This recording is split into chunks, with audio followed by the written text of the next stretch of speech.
Welcome to APCUG's Wednesday workshops, where we get together in the middle of the week and we learn more about technology. This is the third Wednesday of the month, and as has been for almost 2 years, this is our Learning Linux workshop. This is part 3, the final part of our workshop that we've kind of entitled Linux from the Windows user's point of view. And we're going to finish up today with loose ends, and hopefully we'll get in the Q&A some people who will share with us that they have made a step in trying some of this that we've talked about these last few months with live thumb drives, installing Linux on an old computer and trying it out. So hopefully we'll have that during that part.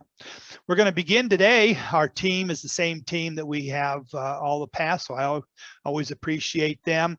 I want to thank Bill James for being our co-host, and Judy, she will be the person with the questions. So remember, use the chat box and send questions for the presenters. And I guess if you want to, you can put a O in front of the questions for Orv, and you can put a J in front of the questions for me, and you can put a C in front of the questions for Cal. Judy may ask some of the questions after each presentation, and then we'll move on. And then at the end, we'll ask all the questions and then have our open time as usual. Gotta hide it. All right, so we're going to start off today with Orv Beach, and Orv's going to be talking about control panel, settings manager, whatever it might be called, but where you go to do all of your customizing of everything. So, Orv. All right, folks. Let me share my screen. And Judy, there's no presentation for this. I'm just going to be banging around in the interface. Thank you. Like that, huh? Yeah. If you're interested, that was taken from the grass in front of our condo on Maui a number of years ago. Rather happy with that photo. You probably know, if you've sat in on a few of these, I'm a longtime KDE user. They now call the desktop environment Plasma. They renamed it a few years ago to break it off from the application suite. A couple of historic things. Back in the early days of Unix, they needed a graphical interface, because prior to that it was all text, command line. And they came up with something called the Common Desktop Environment, CDE, and a lot of them still use it. When the KDE group came along, they were the Cool Desktop Environment, starting with a K. And for a long time, all of their applications started with a K. You know, Conquer the browser with a K, stuff like that. They've kind of stepped away from that. And then, like I mentioned, they adopted Plasma for the name of the desktop environment itself, which is what you're staring at. This one looks a little messy. That's because I normally have a very high resolution screen, and I dropped the resolution down for this presentation, so things will be a little more visible on Zoom. So it's not normally this messy. Another little bit of history. Back when the internet started looking like it could actually transport moving pictures, video, all of the monitor vendors said, well, everybody's going to use their computer for watching movies. So they came up with the 16:9 format, which does pretty much closely match like a movie theater format. But most of the time, most of us are working in documents in a portrait format. And it turns out we've got lots of extra horizontal pixels and not enough vertical pixels. So what I did, the taskbar normally defaults to the bottom like Windows. And because I've got a surplus of pixels left and right horizontally, I elected to move the taskbar to the right of the screen to save those precious up and down pixels. And I'm sure you can do that with Windows 10. I need to do that out of my workshop, see if that works. KDE Plasma will let you add another taskbar on the left side, another one on the bottom, another one on the top if you're crazy enough to need taskbars all around the border of your display. Over and above the user environment here, they have what they call widgets. They're little mini applications you can add on the screen if you want. I have one in the center. It's not normally in the center. It's off to the left, just the time and date. The blinky thingies on the left, the rectangles, that's an application called gchrelm. It's a system monitor. Just gives me some vital stats on the computer. The one at the bottom in the gray is this computer here. And it turns out that gchrelm has a little server bit you can put on remote computers, and the one on the top is gchrelm monitoring my server, which is a Debian server in the workshop. I could monitor things very, very far away if I had permission enough to put the server on there. On the far left is another widget. It's a ping widget. Are you alive? Ping, ping. And I'm a ham radio operator, and those are devices all over the network in Ventura County, up the Central Coast, stuff like that. Green means they're responding to pings, and red means they're not. And the two are red is because of the howling winds we have here in Southern California. We've lost Edison power on South Mountain, and the batteries have been depleted. When the power comes back, they'll come back up. This little one, I assume you can see my cursor. I should have made it larger. Anyone there? This is a link to a text file, and there's another one hidden back here, or maybe it's up here. If I double click this, my default text editor will bring up this document. Well, here, let's see if it works. And there you go. Because I do all this networking stuff, I have a whole list of site locations and their latitude and longitude. And this is just a handy way to bring it up rather than bringing up the file manager, which in this case is called Dolphin, and then having to surf to the directory out on the server. So I just double click there. On the taskbar, there's a bunch of stuff that's running. Down at the bottom is the clock, and all of this stuff is arrangeable. It doesn't need to be that way. There's my Thunderbird. There's Dolphin, the file manager. You can minimize all the windows. Windows does that. This is KRDC, which is RDP for KD Plasma. This is how I talk to the Windows machine out in the shack. I do a whole bunch of communicating when I mentor fellow ham radio operators. And of course, they're not all on one social media. So I've got Discord here, Mattermost, what's this one? pCloud. This is Slack, Telegram. And anyway, they're all running off on another screen. Up here at the top, oh, here's some more. This is the text editor. This is KWrite. There's another one, Kate. I think I've converted everything from Kate to KWrite. They're almost identical. This is my link to Gramps, the genealogy system. It's just a shortcut on the taskbar. And this is a link to a console, command line. This up here is the application launcher. That's very similar to the launcher in Windows, except it's up in the upper right-hand corner this time. On the right-hand side here is all of my favorites. You can, add something to the favorites. Oops, where'd I go? Let me close it. There we go. All the favorites. I can launch them from there. I don't put too many applications on the desktop because I always have Windows covering them. It's kind of a pain. So anyway, those are my favorites. Over here on the left are all the applications. You could drag any one of them into the favorites or leave them here. And it sorts them based on how they're categorized. Science and math, this is KCAD is a CAD, program. Here's LibreOffice Math. Office, all the Office stuff. I was going to talk about printers later on. I run HP, and HP Lip is the main HP program application you're going to have to install if you're going to run an HP program. It's not installed by default. I think it should be, but it's not. Multimedia, Cheese lets you take a picture of yourself through your camera and add special effects. music player. GQRX is a software-defined radio using an SDR chip. That's all sorts of stuff here. Wine is the program that lets you run many Windows applications under Linux. It's been a 20-year work in progress, and they never give up. They've been developing it, and more games run on Linux, Windows games, applications. I don't use it much because almost everything I need is available in Linux these days. Under the favorites are the system settings, and another little bit of history here.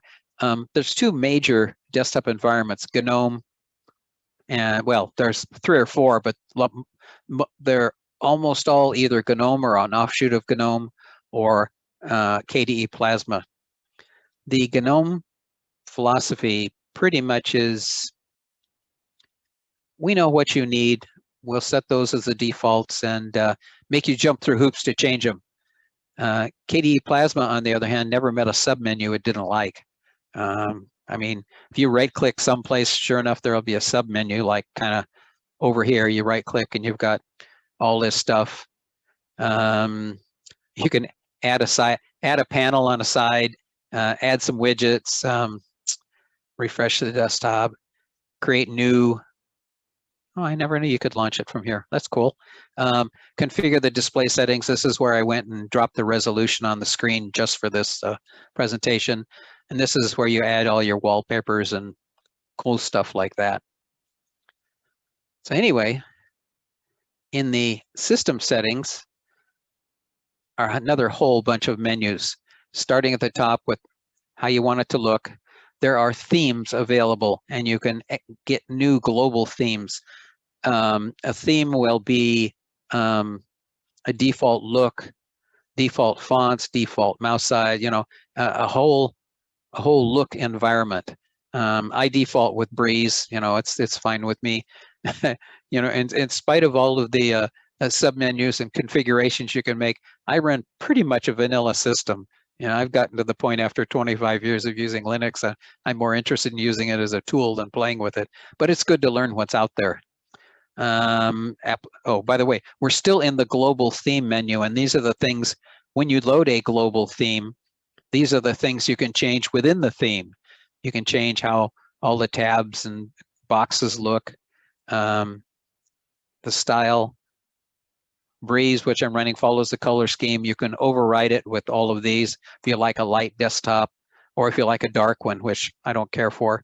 Colors, you can change the way the boxes look. You can spend hours in these submenus. Font management, you can enable or disable certain fonts. Oh, that's what I need to do. Some of these, like this, I'll never use. And if you don't disable them, they'll show up in the menu when you got a font selection. So I've got to go through, oh, low hit. That's the one I need to, where is it here? These are, you know, foreign, yeah, there you go. I could delete that one or disable it anyway. Launch feedback. When you click on something, the icon, in my case, is blinking. You could enable bouncing. How long do you want it to bounce? Stuff like that. Who cares? Icons, all sorts of icon sets. You make it look like a Mac or something like that. Notice we're still in one submenu of appearance, so you can go back this way and workspace behavior. How you want your mouse to behave. Display informational tooltops on mouse over. That's useful. Some of these are good, some I don't care for. Desktop effects. Back when, what was that Microsoft OS that didn't last long? Nobody liked it. Anyway, within it, they had this feature called Arrow. If you had a high-end graphics card, they could make all sorts of animations happen. And the Linux community says, that's no big deal. We can do that. And they managed to make it work with pretty much any old graphics card. And some of them are pretty cool. You can play with them, find out which ones you like. You spend your life in here. Screen edges. I find this annoying.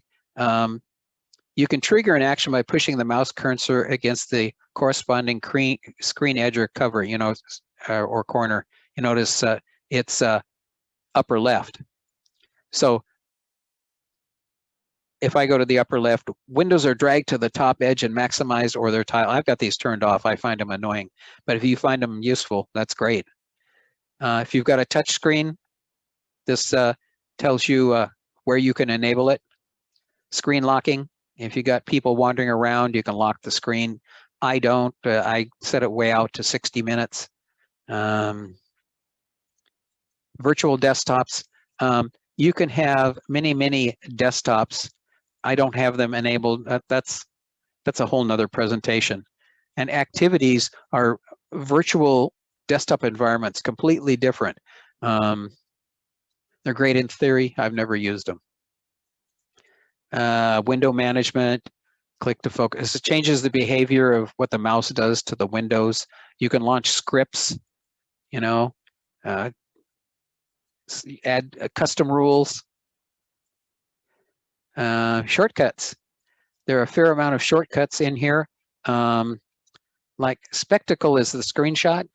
There's a meta key, which is, in our case, by the way, under Linux, the Windows key is called meta because you hold it and do something else.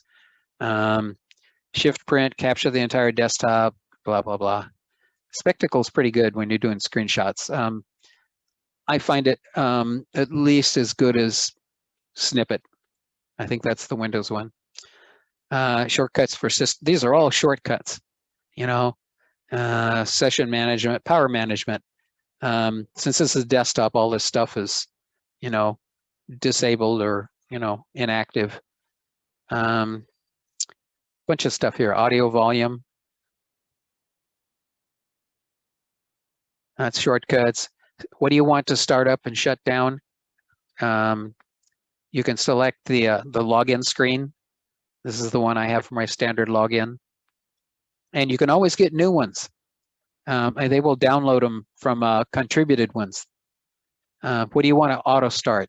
I have Discord, which is one of the social media apps, Mattermost.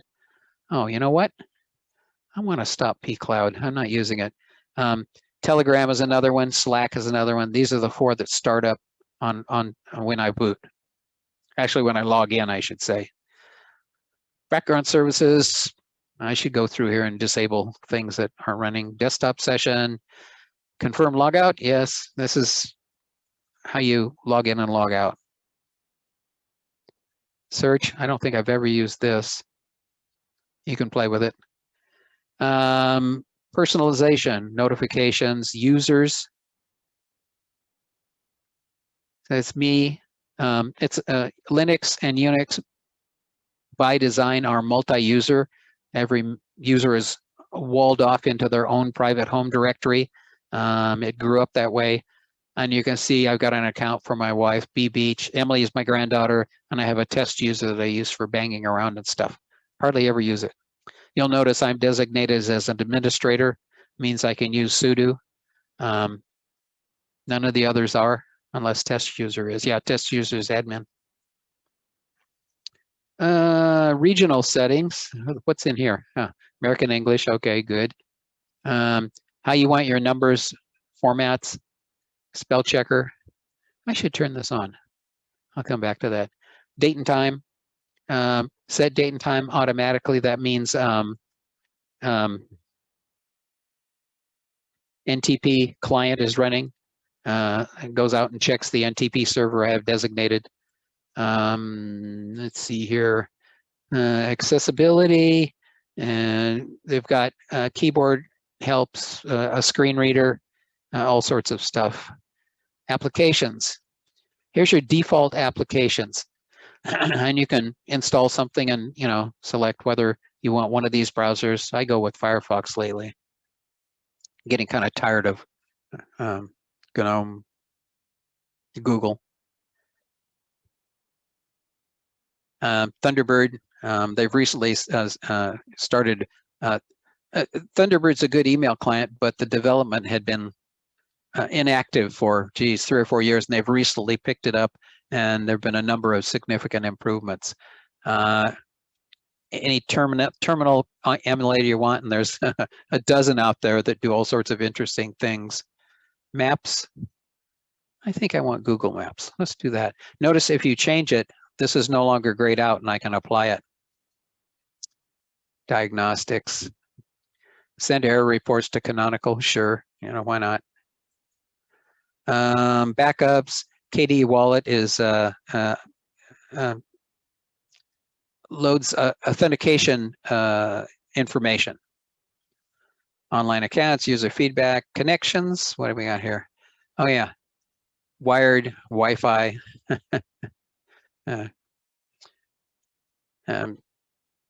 Typically, you use IPv4 over here, and it's set to automatic.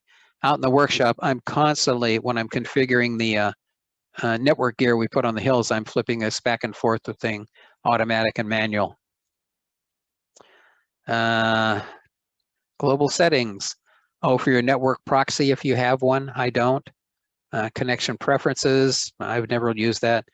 SSL is your security out on the internet, and these are all of the organizations that have guaranteed SSL certificates, and Kubuntu and Ubuntu have accepted them as legitimate, and they provide them. You don't have to go out and get them. What do you do with cookies? Window shares. I'm not using window shares. Firewall. I think I turned my firewall off. Yeah. I have a pretty effective firewall for the house, and these are all Linux boxes, so I don't worry about it. Display and monitor. You can see this one's 1920 by 1080. I have an HP, that older HP, but it's 1600 by 1200, and it's able to rotate, so I have it in portrait mode, and I have all my social media stuff stacked up over here. Compositor, just leave defaults. The gamma's how you want the picture to look. You could adjust your monitor if you're really into authentic colors. What do you want it to look like at night? Huh, I didn't know. How about that? Night color begins at 1637, changes at 1719, changes back at 604 to 645. There are things in this the system settings I've never seen. Audio. Audio for a long time in Linux was lame. Then it got to be where it was just bad.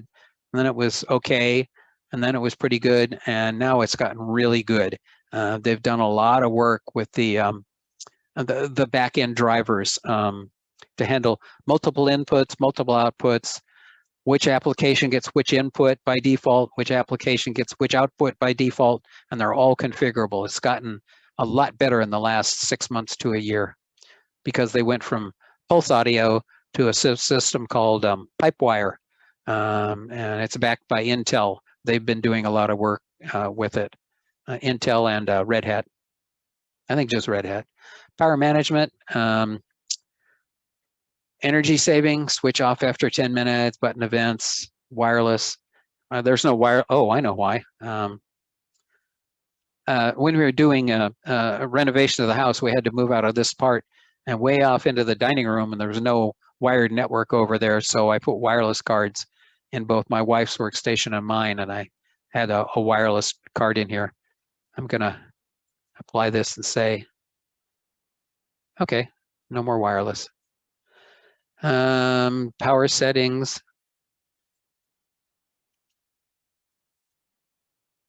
And what else we got? Bluetooth. I don't have any Bluetooth in this laptop or this desktop. Driver manager. I have no idea why I would need that. KDE Connect. I can connect my phone to this device, so it works pretty well. I've used that from time to time. Printers. We had a big question about printers. Pretty much in a default vanilla home environment, Linux will find your printer and set it up for you. Removable storage. If I plug in as you'd expect, plug in a USB storage device, it'll bring it up and offer to either upload stuff or open it in the file manager. Thunderbolt, I'm not sure what Thunderbolt is. About this system, here's all your current stuff. This is a Core i7. I bought this system, first computer I've ever bought new. Been messing around with computers since, I don't know, early 80s, and the first one I've ever bought new. Anyway, 16 gigs of RAM, Core i7, Intel graphics. I don't do a lot of graphics, so that's fine. And here's the software versions. And software update manually. You can have it do it automatically if you want, and that's absolutely fine. I think that's the high level stuff. We don't need to get into the weeds. Do we want to answer questions here or just turn it back? Oh, share your screen again. I have a share screen question. Okay. John, I got to go answer the door. I will be back momentarily. Right. Okay. I'll tap dance for you. One of the things we wanted to make sure that we emphasize is with customizability of distros, the developers decide how much settings you can change. And so you can see that KDE is probably at the far end with total customization. And if you're a person who really likes to be able to tweak and fine tune, then you probably would want to look at a KDE type. If you're somebody who says, I don't want to mess with that, I'll stick with the simple things, then there are some of the distros that only have a handful of things that you can change. And that's one of the beauties about the Linux is we have this range of stuff and you pick which you like. Hey, John, Okay, one more comment about that. Yeah. Some of the distros that are intended for lightweight systems, the Penguin Linux and the stuff like that, they run fine. But one of the ways they save on resources is they don't give you GUI tools to make your settings. You have to jump in and do a configuration file edit or someplace. So that's the downside of running a really, really lightweight Linux distro, unless you're into command line stuff. Okay, Judy had asked you to share your screen again for a question. I can do that. And it looks to me like you guys have many more things to change than we Windows people do. And that if you're into that kind of stuff, you customize it and make it your own, just like we do with our Windows operating systems when we get a new one or we get an update. Okay, Linux uses unique fonts, almost all different than the ones that Windows users use.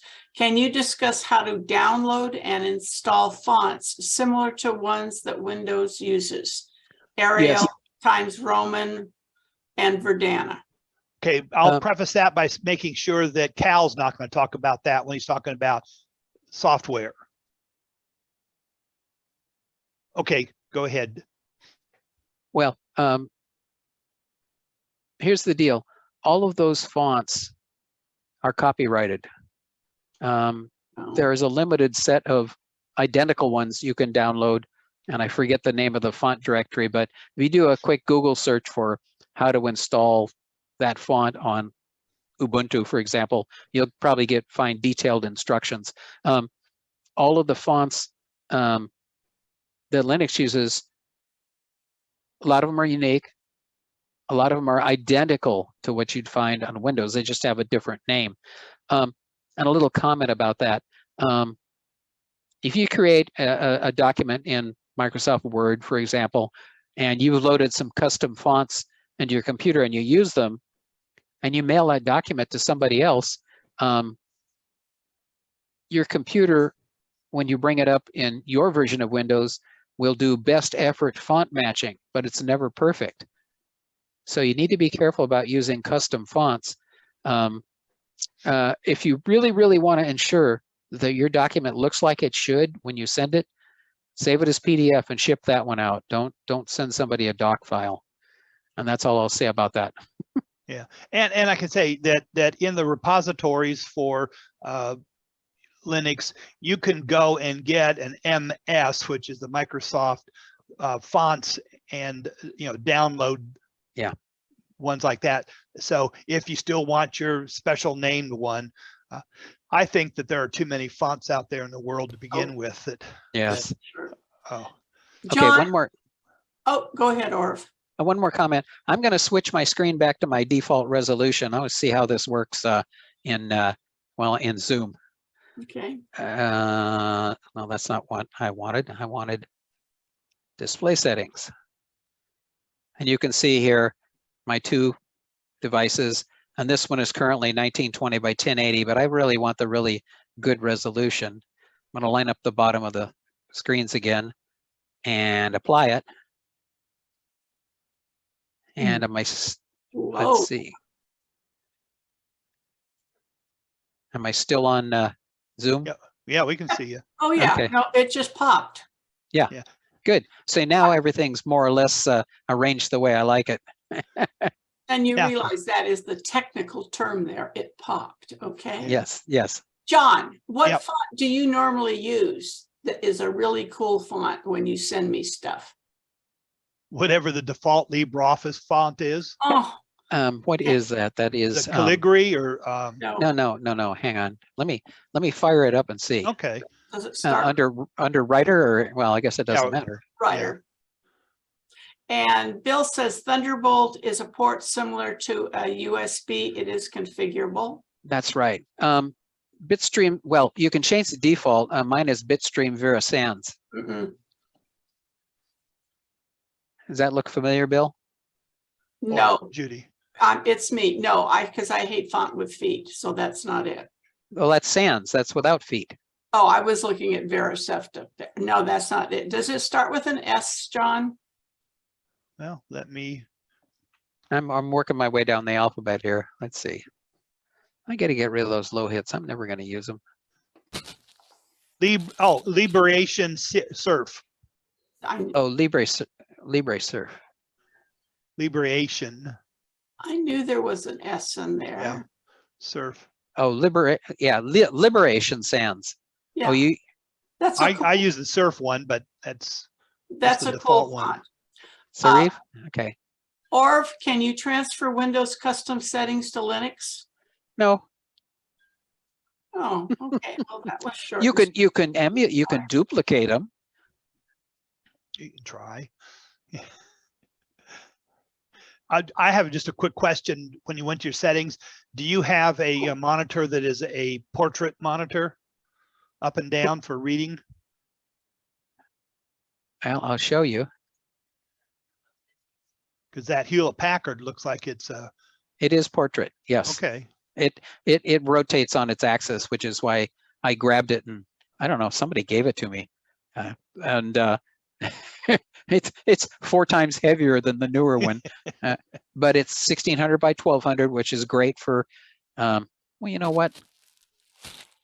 It's totally messed up now, but let's let me do this. Since I've got to clean them up anyway, let me share that screen just for grins. Yeah. Oh, see, yeah. Okay. Oh. Kind of all messed up here. It messed up my screens. So you'd be reading a book, and that's the way you would look at it? You sure could. Like I said, I just pack up all of my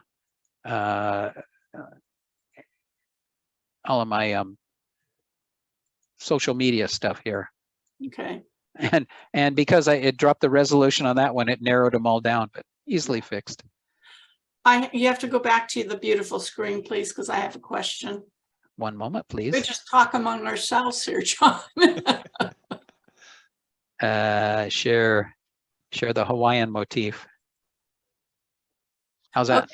Yeah, those two things on the left-hand side, the gray one and the one with the beautiful color that goes with your ocean. Would that be comparable to HD Sentinel that checks your disk, whether it's dying or it's too hot and all that good kind of stuff? No. We use Sunba pan tilt zoom cameras on the mountaintops, and they have what they call a guard mode where it patrols.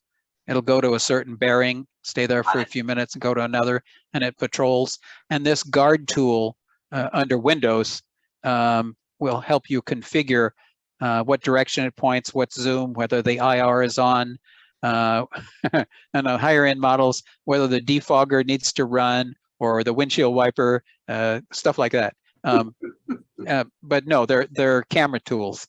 Yeah, That's right. That's what you said. Yeah, Judy, the bottom one though would be similar to going to Task Manager and pulling up the processes and the system where you have what's your your internet, your RAM, hard drive. That would be the same as that, and he just has it on there all the time. Okay, thank you very much. Oh, we have another technical question here. What are the bands around the palm trees? You know, I have no clue. I wondered about that. I noticed it months after I took the photo. It's only about 20 feet from the condo.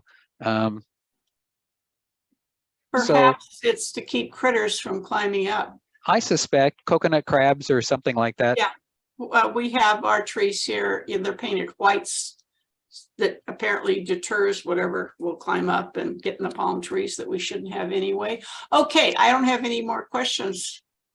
This was way cool. Another perfectly understandable by Judy Orff presentation. I appreciate that. Oh, you're very welcome. Yeah, so we just, we wanted the Windows users to know that we have the settings that we can change in Linux, and sometimes even more settings and more extra stuff on that. Hey, can I try one more thing real quick? Oh, yeah, Sure. real quick. Remember, if Real you have a quick. question right now, put it in the chat box for Judy, because we won't open things up until later. I was wondering if I could show both desktops at once, but I don't think I can. No. You're like a mad scientist today. Well, it's cheap entertainment. I know. Never mind. All right, that was great. So again, you have the option, because many distributions have many different desktop options, that you can pick a distro and then pick the desktop that you like because it has the most settings changes that you can have, or the least. And that's what's great about these multiple desktop distributions.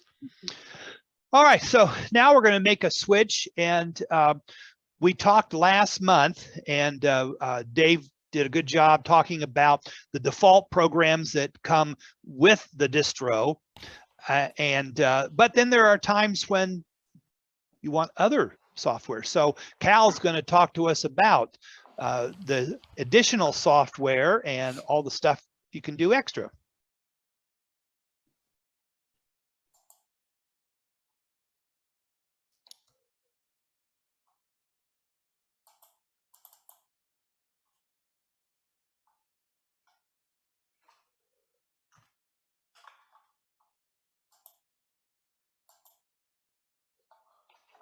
Okay, can you see this?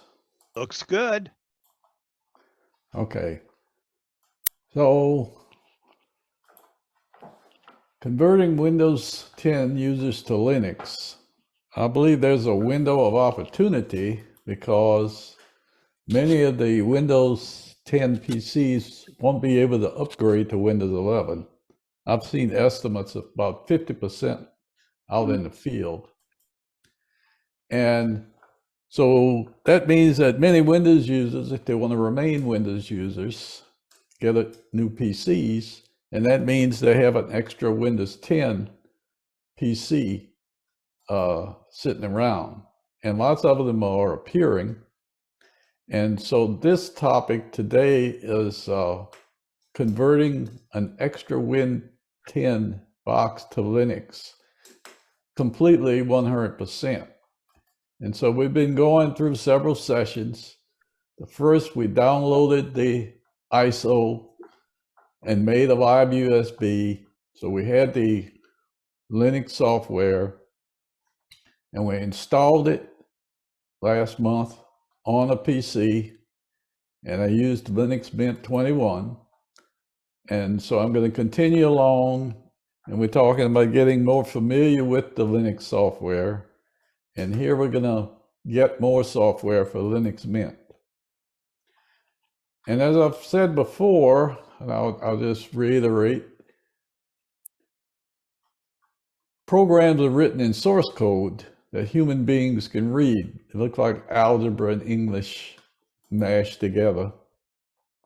But computers need object code, or what we call binary code. And to do this, they are translated or compiled. So when we talk about software, we're talking about go and get the compiled final object code. And every application, generally, someone writes an application, a main program, but then there are small components, small sub-programs that have already been written. And so people can link these together so that it's easier to write programs. And there are two ways to do this. One is called dynamic linking, which the programs are linked when you need them as you're running the machine. And this is mainly what's been done for the last 20 years, 30 years in Linux. So the program and the extra programs, which are called dependencies in Linux, all together form what is known as a package. And the package then is installed in our computer, and the program goes one place and the dependencies go another place. And as we run them, as needed, they will be linked together. Another way to do it is called static linking, where we link the programs when we start, and so we install it as a single unit. And these are sometimes called a container. So those are the two basic ways that we're going to get software on our computer. Now, to do this, there are all kinds of protocols. A protocol is a bunch of rules that everybody just kind of accepts, the ways to do things. And in the dynamic protocol, the way we've been doing it, there are rules to make the software and rules to link the units at runtime. So everybody kind of follows the same historical procedures. And examples of different ways are the Debian, Red Hat, and Arch systems. And there are other systems, but these are the big three that you find out. And in general, all of these are what we call distributed systems. That is, there are many people that make each little piece, and many people that keep it up to date. And they're all separate, but they're published in what's called repositories, which our distributions generally take care of. And this approach of open source software, the way we keep it safe is the transparency. Everybody can look at it, and reputation. If somebody does something bad, it's known and they get ostracized out of the club, so to speak. Today, I'm going to talk about one system, and that's Debian, because I'm talking about Linux Mint. Generally, a distribution only uses one of these types of protocols.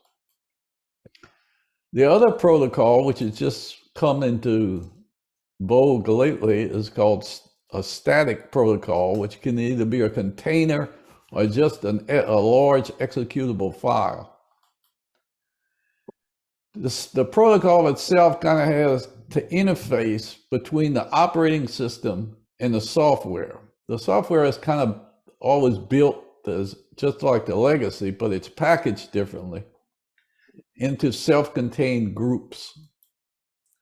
Examples are Snap, Flatpak, and AppImage. And these we generally get from a single source and get from either the originator of the package or a website collection. And the container systems, in order to help us keep safe, generally have ways to isolate the code from the operating system. So they don't interfere with the operating system and can't attack it or do anything with it. And today I'm going to talk about Flatpak and App Image and not Snap.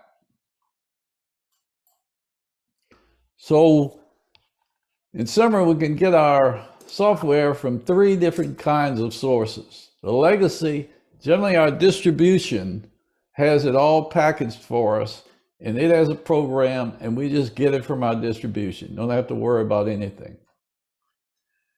Another place is containers, and 2 of the popular spots are Snapcraft, which is run by Canonical, and FlatHub, which is kind of a foundation type organization. These containers are good sometimes if we want more recent programs. A third choice is called App Image, and you can get those from the appimagehub.com, which is another website, or you can get it from the authors themselves. So let's go through these, and the first we'll do is the legacy. And to do this, we need various tools. And one tool is called a package manager. This is kind of the back end that takes care of all the details. Popular ways to do it, popular software that you'll never probably hear about are called APT, DNF, Packer. These things operate the packaging protocol, and they're generally command line. And they list, find, and download the software and all the dependencies that are needed. They install them, they put them in proper places, they install the icons, put the menu items, the shortcuts, and even have update tools. However, in update, we generally prefer graphic tools, graphic user interface. And so most of the update managers are just the front end to keep the software up to date, and they operate the package managers. And then for getting new software, we also want graphic interface. And so the front end is generally called the software manager to get the software. And lots of people refer to these as the store. The software manager will do all the package manager functions for us, and it's the easy way. And it's the preferred way to find, add, and delete software. It also adds a little publicity. You can see screenshots of the software, get feedback, how other people thought about it, get promotional data, and so forth. So one question people ask me is, so where does all this software come from? And one way to answer this, in Linux Mint, we have an update manager, and every now and then it will show up on the screen and says, I need to update my software. And it will have a bunch of columns of various information. And one says, origin, where did this come from? And it tells me Ubuntu, Linux Mint, and what it's really referring to is kind of shorthand code for the repository of Ubuntu 2204 LTS and Vanessa, the Linux Mint 21. So both of these repositories are used by Linux Mint. And then here's each salt that tells you where it came from. If I click on a particular one, it will have some other information. And one, it can tell me what packages. Remember I said it's a package manager. So what is in this package? So it tells me in this Linux kernel, there's 4 pieces of software that I'm going to get. And if I looked at another X reader, it would tell me all of these pieces of software. So these are the software programs that are in the package. And we just call it one thing. We'll call it X reader, but actually it's the X reader package, and it contains several other subprograms. Now, where is this really stored? So there's a lots of ways to do this, but one easy way is I use is in the update manager, it tells me where my software came from. And if I double click on this particular box, it'll give me a whole list and I can choose what I want. And so I've chosen two, one from Purdue University and one from the University of Maine. Now this points out that the software, besides being open source, lots of people are helping by allowing their machines to have what's called a mirror or a copy of the software. So this is the collaborative approach of Linux. And so many people are collaborating and helping share the burden. If we say, okay, this is actually the website where the software is stored, and I go and I'll actually go to that website, and I'll find it's just another computer. It's got another list of files in its file manager. And what I see is it's most of the time, the programs are under what's called pool. And here, if they're alphabetized in different folders. So in the C folder, the Cinnamon, which is the desktop of Linux Mint 21, has various folders which contain the Linux Mint software. And if I go to the main where the Ubuntu material is stored and go to its pool, I can see it has lots of different software, and probably 70% of the Linux Mint software, they just point to the Ubuntu software. And in the case here, I've taken this particular folder in Hello, and which you'll see finally, if you dig down far enough, you'll see this file called a deb file. And this is the actual file that runs, the Debian file. So all of this is out there somewhere. We don't need to know about it, but that's how the open source system works. We can run the APT package manager, which is a command line tool, to do this. And we have to run it as administrator.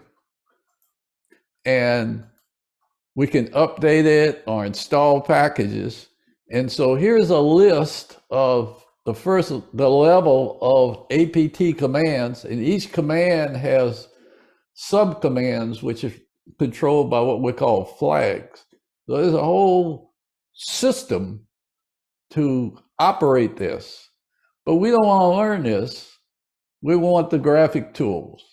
So the graphic tools are running all of these for us. This is what's in the background. And the two tools that you run across more common are Synaptic, which is kind of general for lots of distributions, and the Mint Software Manager, which is specific for Mint. So here's an example, and I want to know, give me a list of all the software I've installed, or I could have an example of show information about one particular piece of software, Nemo, and it tells me who did it, when it was updated, all kinds of stuff. So all of this information is open and out on the web. If you use Synaptic, here's the Synaptic graphic file manager, package manager.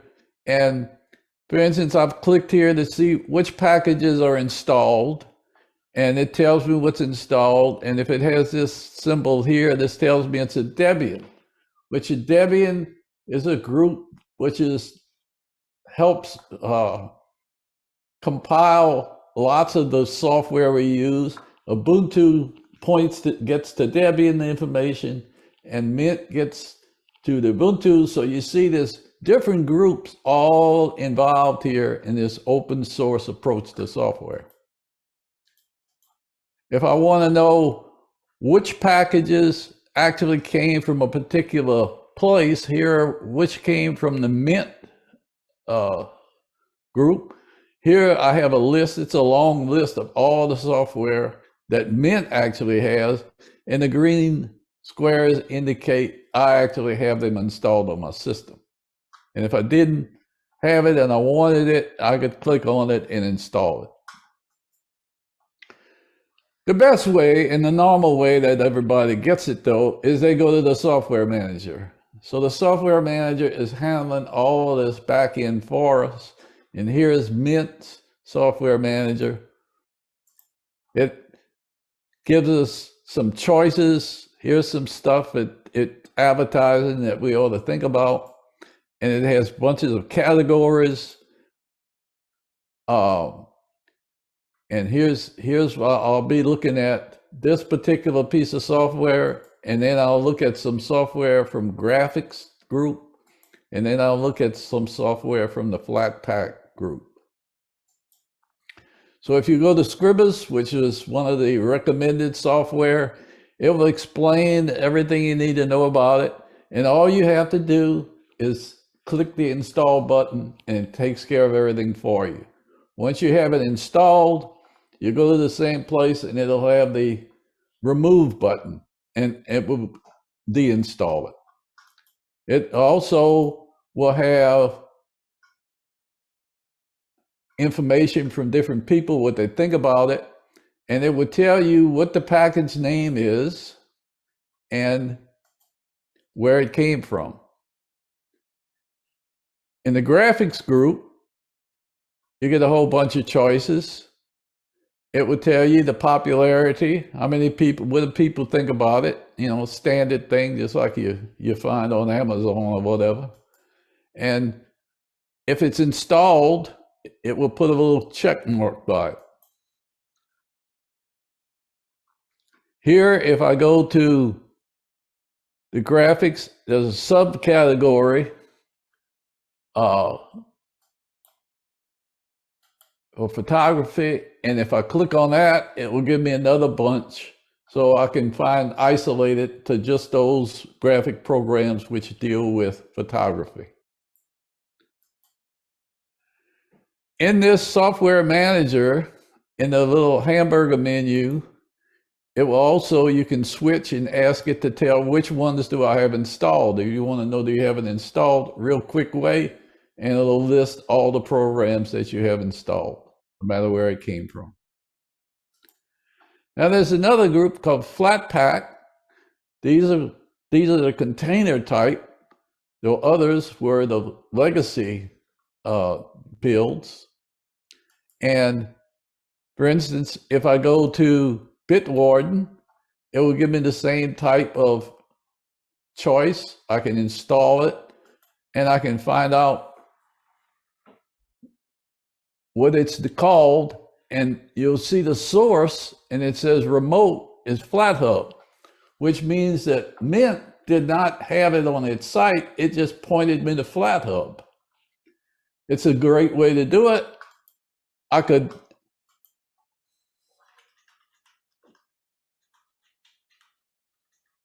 go to FlatHub myself, and it will have all these choices.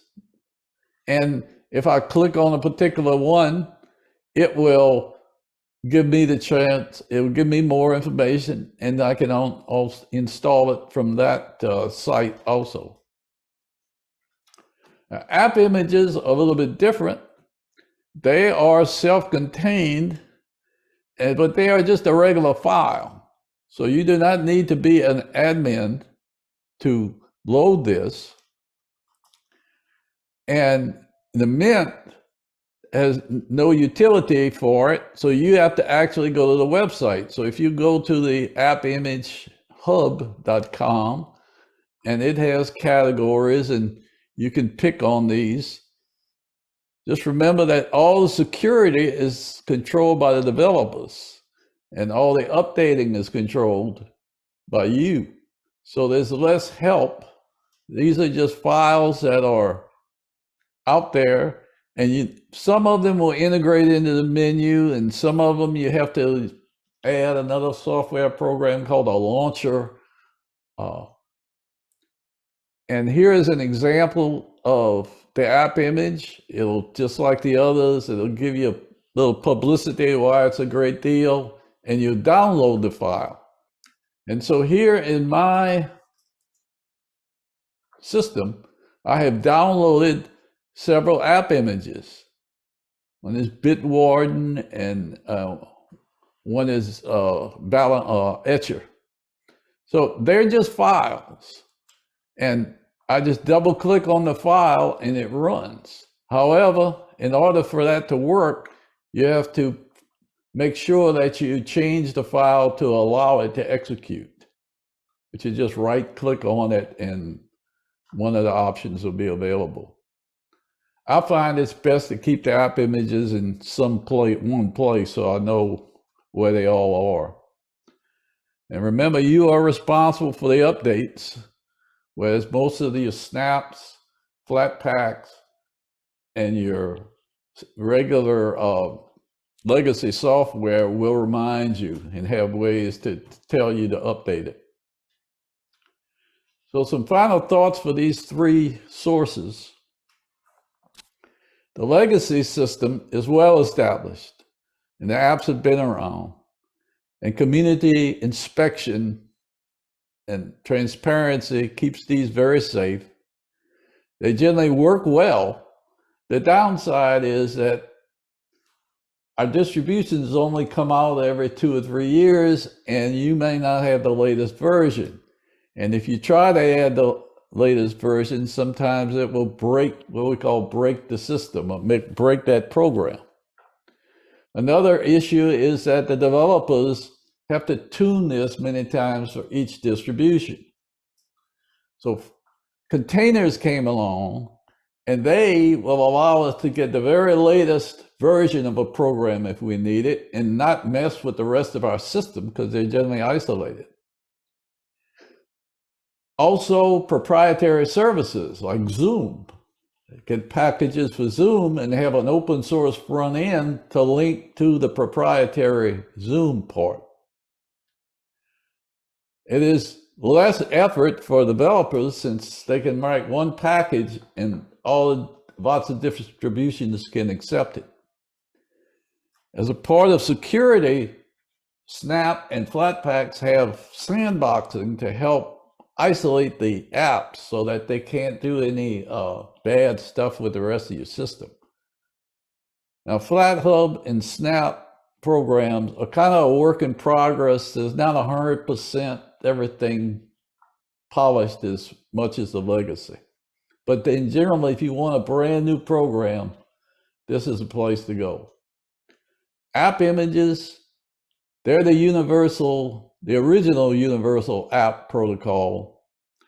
And essentially you depend on the trust between you and whoever the developer is, whoever the company or the person doing it. And it has the lowest integration. Sometimes it doesn't always work with some of the Linux systems. So those are, in general, where you would get extra software that doesn't come downloaded when you get the distribution.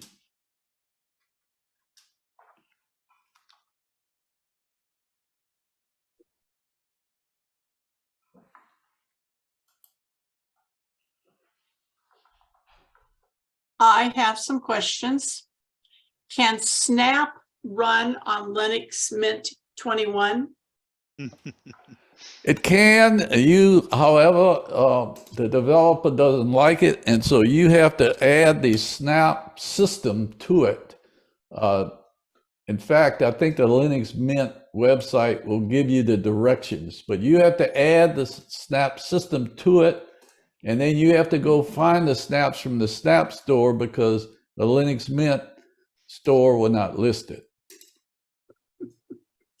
So the answer is yes, if you do extra work.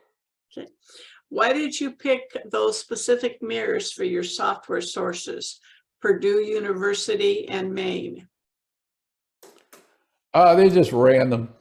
There's probably a couple dozen you can pick. I generally go to James Madison University, but one reason would be when you could look at the list, it would tell you the download speed. And so I generally find the one with the most download speed, and I've tried several. So those that I've had good luck with in the past, I think Oklahoma State, University of Oklahoma, maybe Arizona. These are just random that I tried out to make that slide. Cool. Orv, I have a question for you. Are any genealogy programs available for Linux? I let him know that Gramps is available. Are there any others other than Gramps? There are a couple others. I've looked at them briefly. I can't comment on how appropriate they are for the end user. I've been using Gramps since version 0.01, so I'm pretty well embedded in it. And it's easy to use? Well, I think so. It's highly graphical. There's no command line stuff. Okay. It continues improving. It it's got a lot of contributors and a huge group of active users. And the big point to put out too for both Orv's comment and Cal's presentation is all of that software is free. All Right. of If you that's don't like free. it, you can dump it and go on to something else. Linux is free if your time is worth nothing. That's true. A question for Cal. You called Snap a container. How does this compare with Linux containers? It is a snap system is a program that sits on top of the Linux kernel and sits between a snap package and the Linux kernel. So it only works for Linux. It's written for Linux. There are packages that you can write for. Well, let me just say that most of Microsoft software now is a package system. Packaging became popular due to cell phones. Virtually all your cell phone software are packages.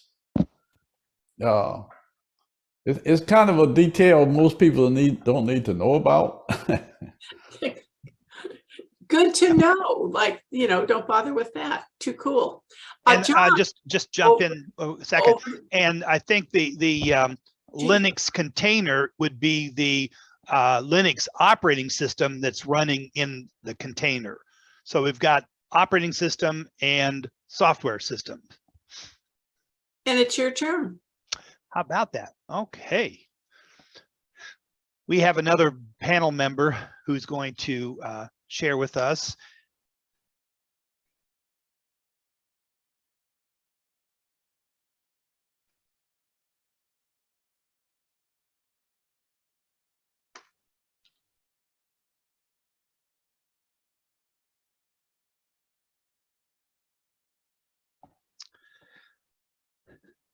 The next topic that we are going to be exploring is printers and Linux. I'm sure that you've all heard the horror stories related to printers and Linux, where people screamed when they were trying to use it and ran away and all that sort of stuff. Well, that was back in the days. And when you look at that, back in those days, Linux was usually an operating system for servers, for files, web, printing, and usually it was managed by tech professionals. Or back then, it just came to me this morning that it would have been probably a network administrator who took care of all of that. And Gosh. when you, yeah. I think that's what Orv was. And back those days when you were using a Linux server, whatever, you didn't worry about that. But as Linux, moves to the desktop and we are introducing, like right now, more and more people to another option, back in the days, it was a little bit difficult because at the time you would have to use the command line and do some configuring and do some stuff, whatever. And you know, I guess there was horror stories, but I've been playing around in Linux since before the 2000s, and thankfully I've never really had to deal with that or worry about that. So that's old type stuff. And Linux used what was called the Common Unix Printing System, which is referred to as just CUPS. Now, CUPS was developed back in '97, and it's an open source, which is yay, yay, yay, because it's open source. And at first it was used by Apple, and then later purchased by Apple. And that's when all of a sudden things got great, because if you were going to use a printer with Apple, then you had to have it work with CUPS and no problems. And it was interesting because with open sourceness, as I call it, Linux users could take the code from the easy software products that Apple now owned, because it's open source, and they were able to hack into it, which is not a bad thing, but they were able to adjust it and make it work for Linux as well. And so, you know, that's where all of that stuff is coming from, and makes it so much easier. Like I said, I've not had any horror stories myself, but Orv, who's been about it a lot longer than I have, and some of the others.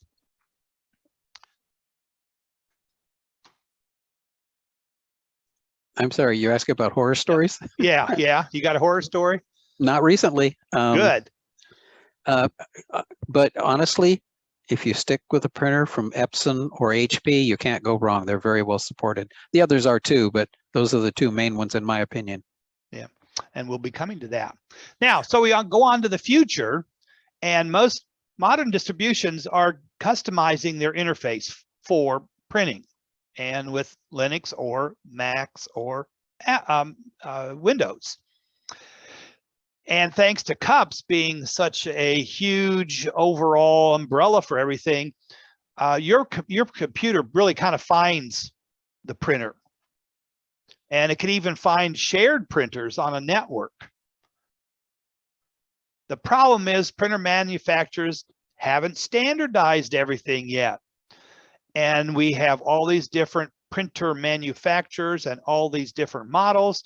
So there's a maze of drivers out there, and it's the same. It's not just for Linux, but it's the same thing for Windows and Mac, because of the large options. I don't know why they have so many, but they do. And every printer has to have drivers for it, and drivers have to be written to work with the particular operating system, and sometimes even with the particular distro. Wrong button. Now, sometimes the printer manufacturers uses non-standard protocol. So that means that these open source drivers won't even work at all. And that's the manufacturer's problem, that they are doing that. Other times, even with open source drivers, they work, but lack some of the special vendor only features, and I'll come back to that a little bit later. Now, comparing Windows and Linux, both have their own ways of handling printing, but Linux using CUPS, and I've seen it before. I haven't had to do it, but I can, because it says I can manage my printer and my print jobs from a web browser. But Windows does not have that capability. And it's a unique thing that Linux print to a variety of different printers, but Windows is limited to only those printers that says Windows compatible. When I first started looking for Linux printers, I found the ones that said Windows compatible, Mac compatible, nothing about Linux. But yet I took it home and it worked. And now a lot of times you'll see that it will specifically say that it's, Linux compatible. But because of cups and all this stuff,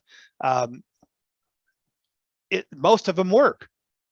A little bit surprising that Windows, can't work with everything, but it's the way the window ecosystem is. You do our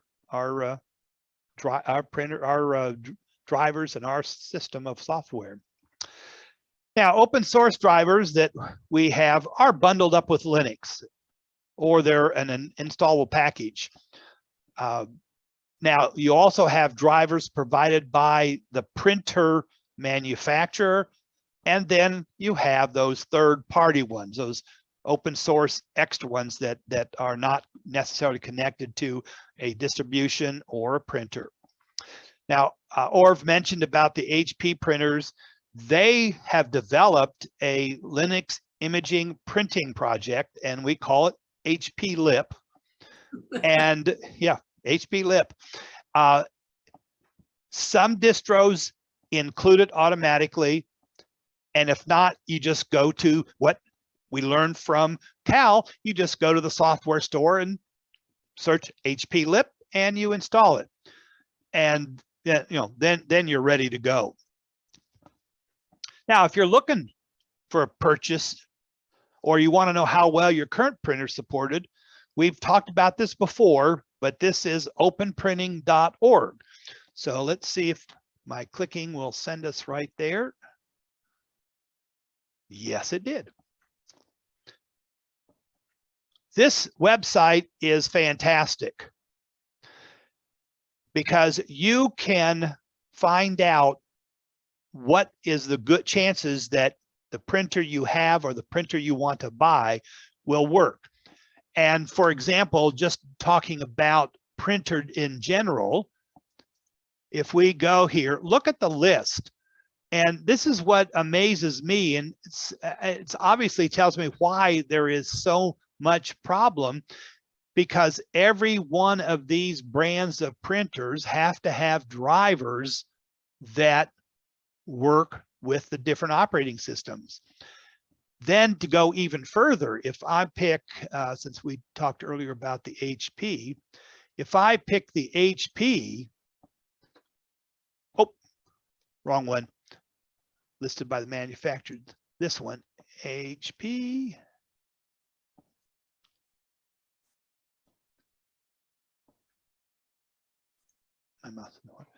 This is going to show you a list of HP printers. And again, I can't believe that HP makes these many different variations. And as we go down the list, we have 3 Penguins, the highest mark for perfectly will work with Linux with that HP Lip program. And you can scroll down and we can see that there are quite a number of them. And then when we get down here further, see, and these are all ones that are marked to be working with them. Then we get down to the printers that are 2 Penguins. These will most likely work with your Linux machine. And there's a good list for that one. I think a lot of these are becoming older printers, or printers that were not real popular, or maybe a printer that was specifically built for a certain reason and not for the overall general. And you can see it's still a lot. And then we get down, and this is what's interesting. There are only a few printers that HP makes that will no longer or will not work with Linux.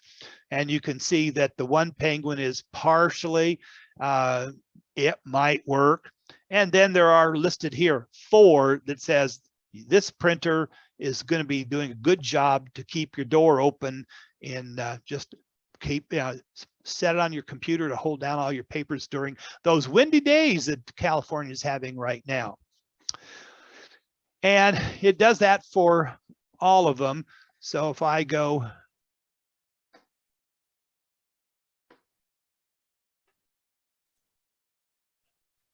and do the same thing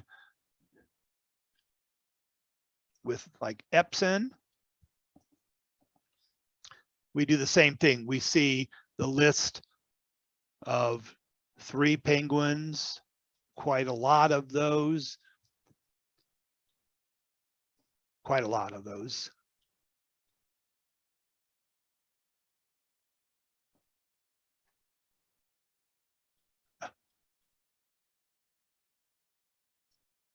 So you can see how when Orb recommend them, then there's the ones that are mostly.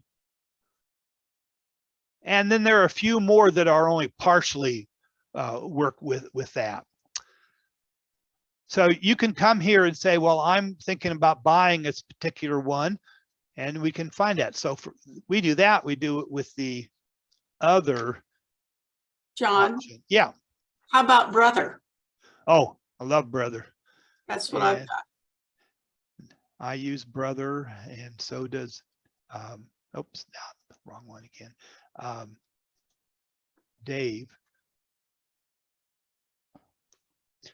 And so again, these are the 3 penguins. So all of these are mostly, particularly they're not as many, and just a few paperweights. So you can see that you know, if you're going with HP, Epson, Brother, works out real well. So let's go back and look at a specific one.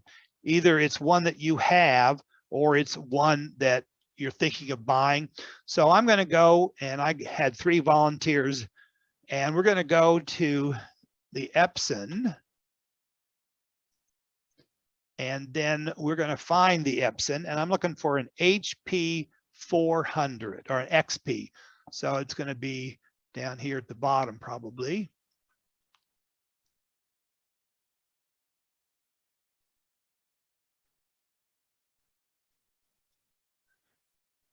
A lot of Epson printers.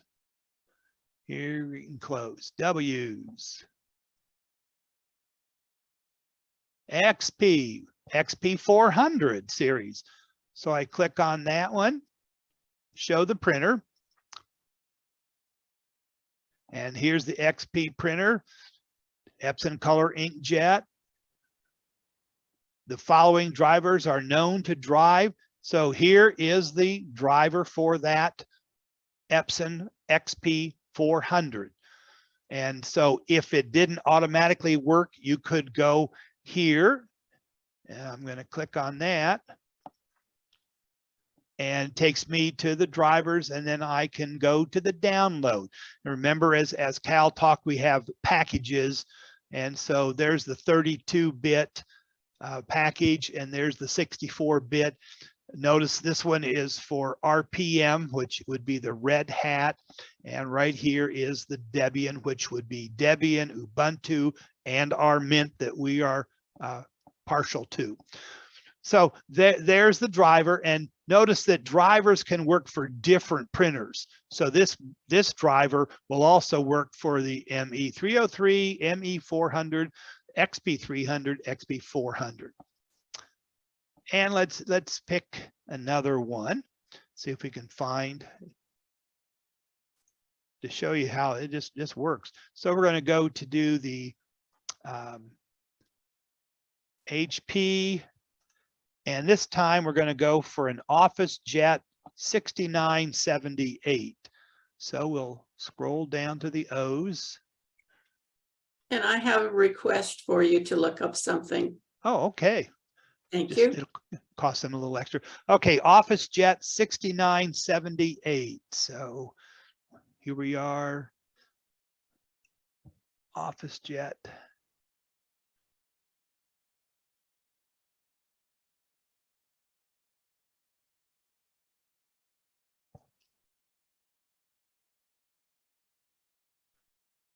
Okay, didn't find that listed that way. Let's go back up again.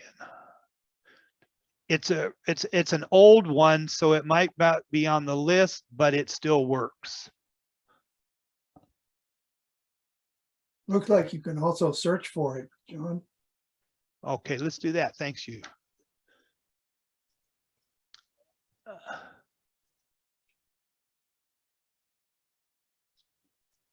6978.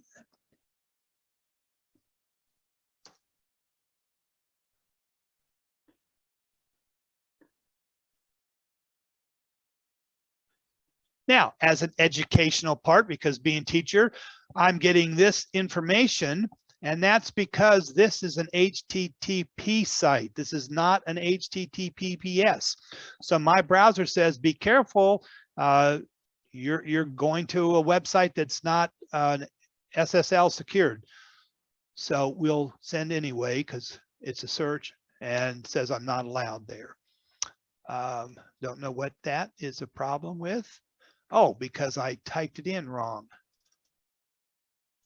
OFFI.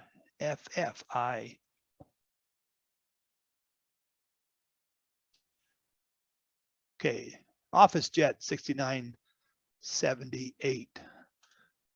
Okay, I'll search for that one. Okay, send anyway. Ah, interesting. Something's not being allowed to go there. So that's an example. Now, Judy, you said you had one to look up.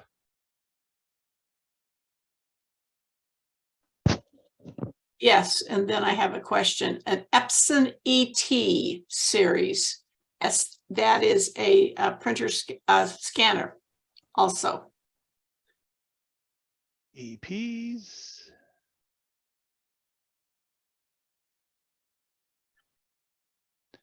And the answer is no. Not if it's the listed right, Okay, because there's LPs. yeah. And the question is, what about multifunction printers? Do the drivers mean that scanning software is included too? Or can scanners only work with Windows? I'll bring that up later when we go to the next slide. Thank you so much. All right, so this is where you can come. Perfect page. I've got one more, please. Okay, I'm not done yet, but go ahead. Okay, this is a really old one. Epson V330.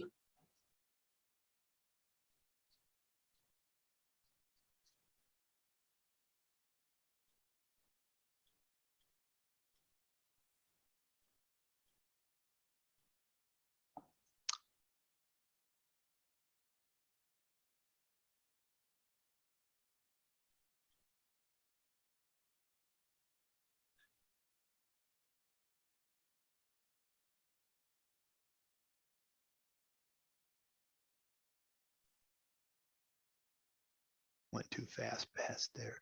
Yep. No, Nope, sorry. but okay, but we'll all say that doesn't mean it might not work, because I've got another part to go to yet. Okay, so close out that. All right, so that's just general stuff. But the second thing is you can go to, I didn't want to click you again.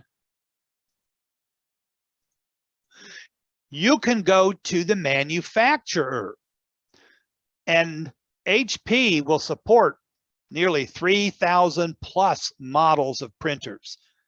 So that's why we say HP is your best bet to be generic.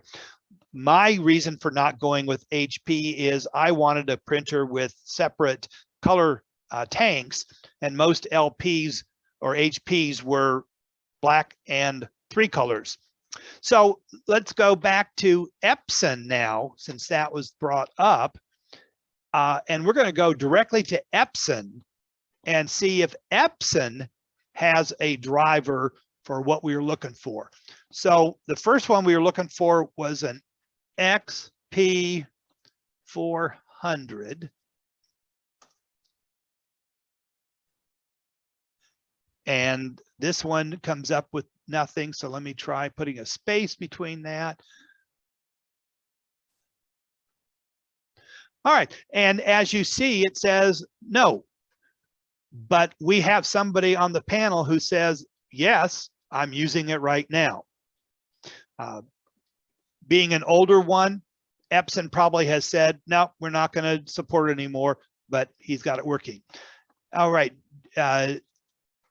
Judy, do we have another Epson one? ET series. And it's a printer scanner.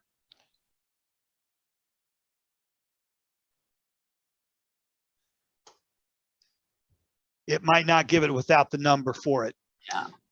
Okay, so, but that's where you would go and you would get the drivers for what you needed on there. So let's go back to the one that, Can we try the V one? which one's that? V is in Victory 330. V330 for an Epson. Mhm. Nope, not coming up. Being old. Let's go with the XP or the HP. No, that's HP. That was the XP 400. We did that one. Mhm. Now, what that tells me is that these are very unique, old probably, and a model that came out was something that was on sale somewhere that they just wanted to make some quick bucks, and you know, they don't care about it anymore. If we go to the brother,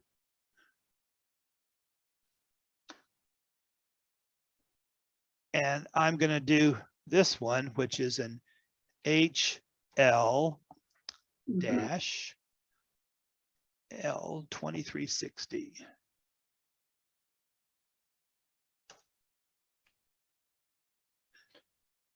And my version, I have a 2380, that this is somebody else's 2360. And there's the printer. And right here, support. And here I go to downloads. And I'm specifically Linux. It does Windows and Mac. I have to choose that I'm a Debian and okay. Hmm. And here is what needs. This is the one that does everything. It's the all-in-one package. This tool will do what's called the LPR, the cup swapper. Remember we talked about cups, driver and scanner drive. If I just needed something separate, I can get either the LP driver or the cups and the generic ones. So yes, I have the 2380. Dave has the 2360. I can scan. Dave, can you scan? No, mine doesn't scan, but I can tell you I did not need to do this with any Linux distribution that I installed. It just worked. It works, but you can't scan. Right, no, it doesn't have a scanner. Oh, okay. Then the 23 doesn't. So let's go. That's why I didn't see it. Let me go back one step, two steps, because I want people to see this, because that's been a question that people have had.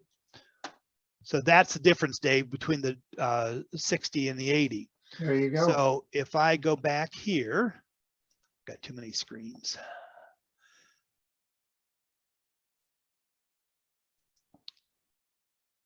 I wondered why it was missing that. So there's mine.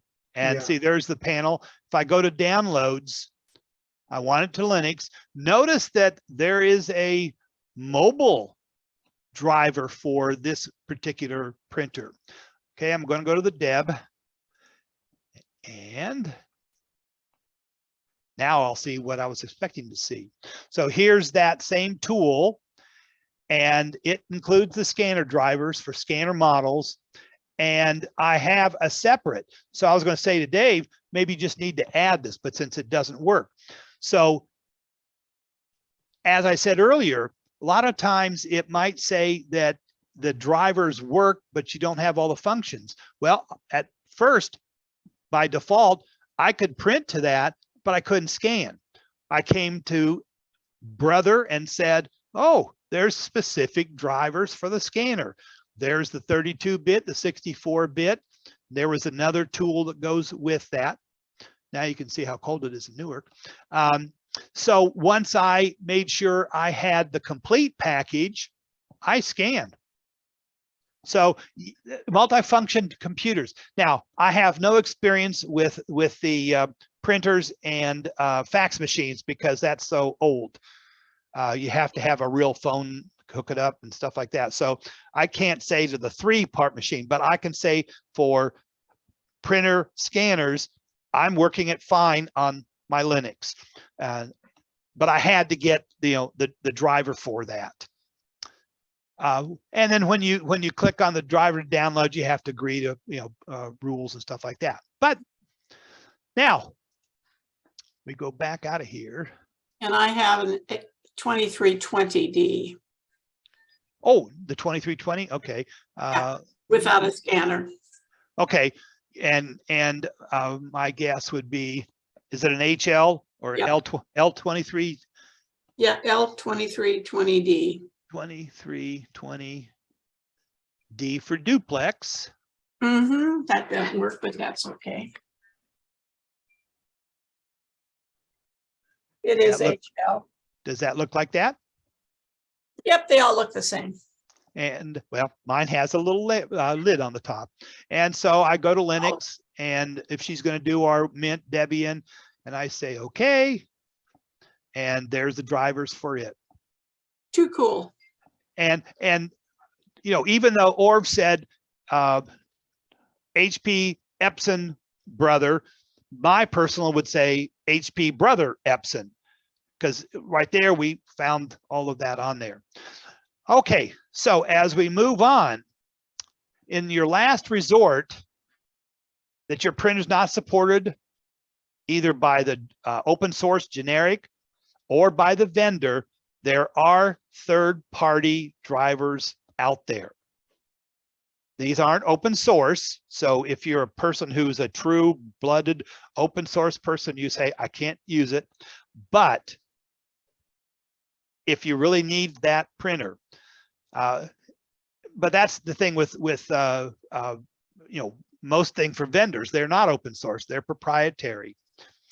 And so for me as a Linux user, it was frustrating to have to pay money for getting a printer to work.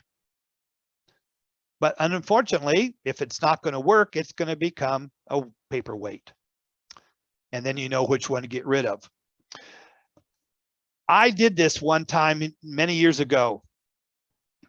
In my Windows days, I had a Canon printer that I just really liked. I really liked it. But when I switched to Linux, it didn't work as well.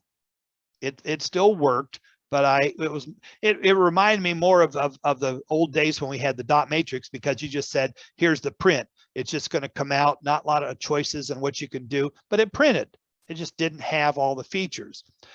I found a company online, and I can't remember the name of it. It was something like Easy Print or something.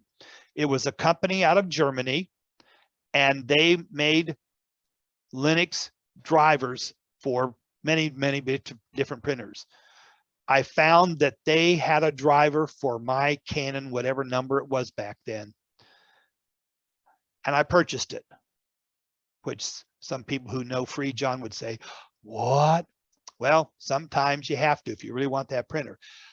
I purchased it from the company, and it was fantastic. It was the best printer configuring program out of anything I ever had with Windows. It gave me more features that I had in Windows. It was great. And later on, I renewed that contract with them. And then I found out that the new contract or the new version is only for newer printers. I wasted my money that time, because once the printer comes out, remember, if it ain't broke, So I did purchase that. That was the last time I purchased. I had an HP printer, worked fine until it went bad. And this brother is going strong. And the only thing I had to do was to add the scanner to make it work, because the generic one was like the driver that was both for Judy's and for Dave's.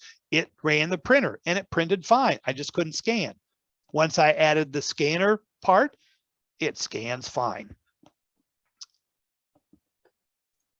So there's where we don't have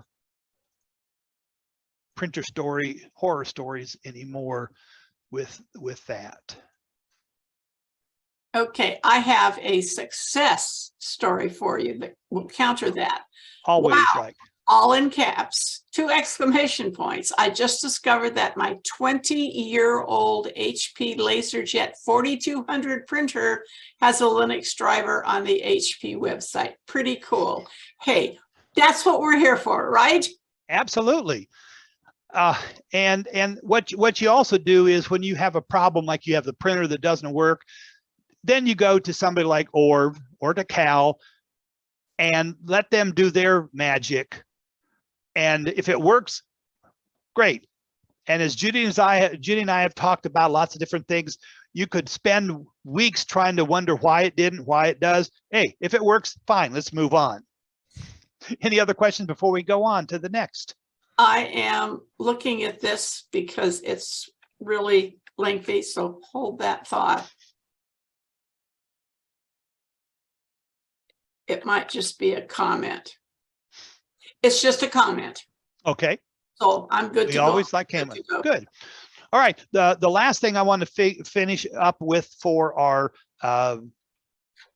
Windows users is we talked before about using the Etcher or one of the other programs to create a thumb drive so that you could boot up an operating system and test it out.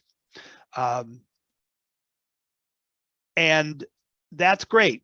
But we're also talking to you now about I just mentioned it earlier about the fact that if you decide that you like KDE's desktop as well as Orb does, then it might be the kind of thing where you don't know which distribution to do. Debian has a KDE, Arch has a KDE, Ubuntu has a KDE, Mint does not. They used to, but they dropped it because they said, we want to focus on 3 versions. So you might be wanting to be able to compare those back and forth. And rather than have to have 4 different thumb drives with one of each, I have a program here that we've talked about in the past that will let me put multiple distros on just one thumb drive, and then I can just keep booting back and forth to try. Oh, I tried it out on this distro with the KDE, and now quickly I can just reboot and go right to the other one. The program I'm going to share with you today is called Ventoy, and it's free. And we're going to do this live. So my slideshow that I have is all the screenshots that I took as I was doing this. So you'll have them and we can fall back if, as Judy and I say, warts and all problems can happen. So I am now switched to my Windows computer because this is for Windows users. So I'm doing it on Windows, so you know that it works right and all of that. Get this.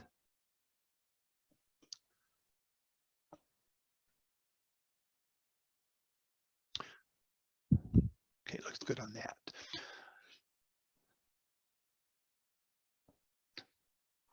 So the place we want to go to is ventoy.net.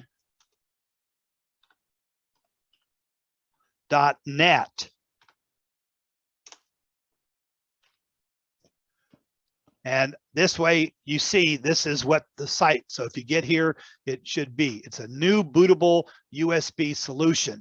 And this is the main page where it just tells about, all the features and stuff like that.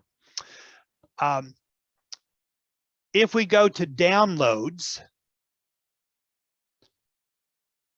you can see that we have a Windows zip file and the Linux zip file. What does this tell you? You say, I don't see a Mac version. I don't know why, but there is no Mac version. There is also a version that's called a live CD. And I kind of wonder what's with the live CD. And the live CD, if we go back to the documents, I had to do it that way, and we go down to talk about the live CD, I wanted to bring this up because when we've talked about this in the past, I've had people contact me and say, I can't get it to work. It won't work. And I'm going, it's really very easy to get it to work. But here's what I found out from reading about this. And the reason that they have created this live CD is that in Windows, there are many restrictions for very low leveled operations. And this process that we're doing is easily affected by other programs, and your antivirus, active system protection kicks in and keeps it from working. And so, it just doesn't work right. So they have just for the Windows people, and just for the Windows people who have a system that won't let it work, there is a live version of this. And it does the same thing, but it bypasses because you're running it live. But they don't recommend you doing it unless you have the problem. All right, so we go back, and since I'm doing it for the Windows people, we're just going to download and come down here for the download. And like we saw before with Orv, here is the downloads from the company. And this is from GitHub. GitHub is like the biggest warehouse for software. And if we go down here, there's the Linux one, there's the live, here's the Windows. So I'm going to download the Windows one. And I always like to go so you can see it. And there it is. And it's a zip file. You can see the little zipper on the folder. So Windows people, you just double click and it opens up the extraction program. You can see up here at the top, this is a compressed folder tool. And so we're just going to say we want to extract it. You can decide where. I'm just going to go ahead and put it in the downloads. But like Cal said, like with our app images, when we download those, we usually put them in a separate folder so we can find them really easy. If you noticed, he had it where it said applications. Mine, I went even simpler. I have a folder called app images. And so then you just hit the button to extract. It's no big deal. In the past, you had to go through all sorts of stuff. And then I'm going to close this out and go back to my downloads. And you can see that there is actually the Ventoy program. So I'm going to open the program, and he puts another folder inside. Got to open that one up. And the program you're using is called Ventoy to Disk. Now there's other files in here, but that's what Ventoy to Disk is going to use to make yours. Now I'm also going to pop in my blank thumb drive, and there you'll see it pop up, and it's called ready because it's ready. It's a blank one. Okay, just wanted you to see it there. All right, so let's run the Ventoy program. It's an exe file. Does have to require permission because my user is not an admin. I don't run as an admin, so I have to put the password in.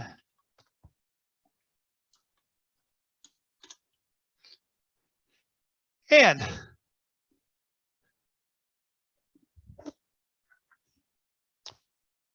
interesting.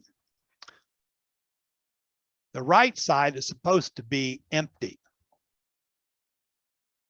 This is a blank thumb drive.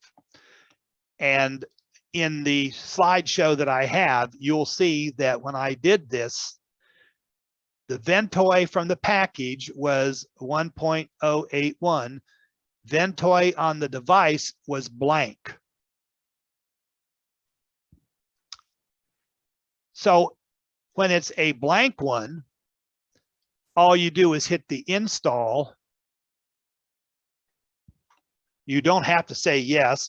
It'll come up with a warning, but that's because there was something written on here. There's what you normally get when you do this. And you'll watch the process go across, and then it will open up. Notice though, it changed the name. I had it as ready, but Ventoy changes it so that you know this is your Ventoy drive. Okay. Now we can also use this. I have my real Ventoy thumb drive, and last night when I plugged it in, my version was 1.79 or on the right hand side. And what's neat, this program updates your Ventoy program, but it does not do anything to the files that you have on there. And so every so often you would check with Ventoy, find out if there's a new version, and it would tell you that you have the old version. Mine was 179. Run the update, and then it matches up correctly. All right, so now I've got Ventoy running. If it didn't find my thumb drive, all you have to do is drop and find it. But if it's the only thumb drive you have plugged in, it's going to kind of know that. All right, so now if I go to Ventoy, we got an empty one.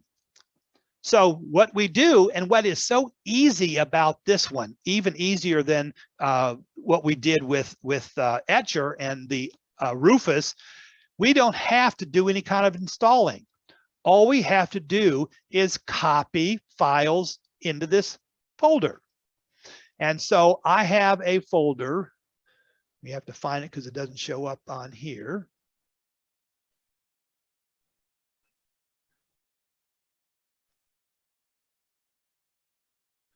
And I have a folder called Linux ISOs.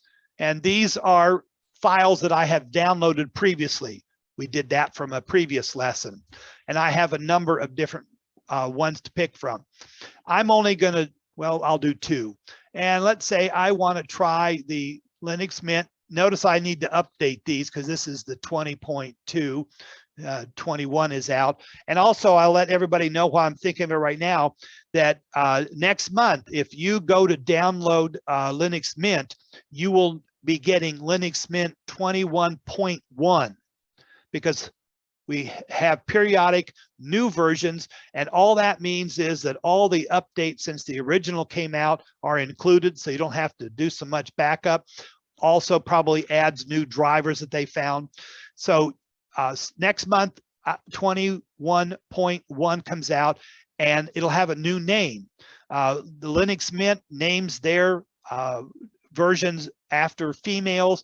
We're down to the V name. That was Vanessa that Cal mentioned. But starting next month, there will be a Vanessa, and the 21.1 will be Vera. And Vera will have her own backgrounds, and Vanessa has her own backgrounds, but both of them are the same. So I'm going to pick the Mint 21. And oh, I've heard so much about this Linux Lite that I'm going to do that.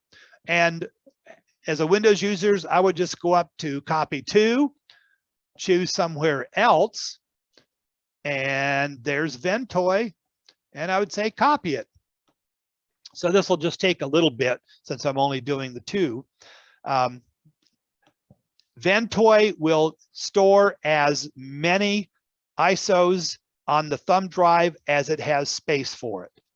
This is a 128 gig thumb drive, so I'll be able to put a lot, because you can see that these ISOs are around 2 gigs. So I can put quite a lot of them on this one.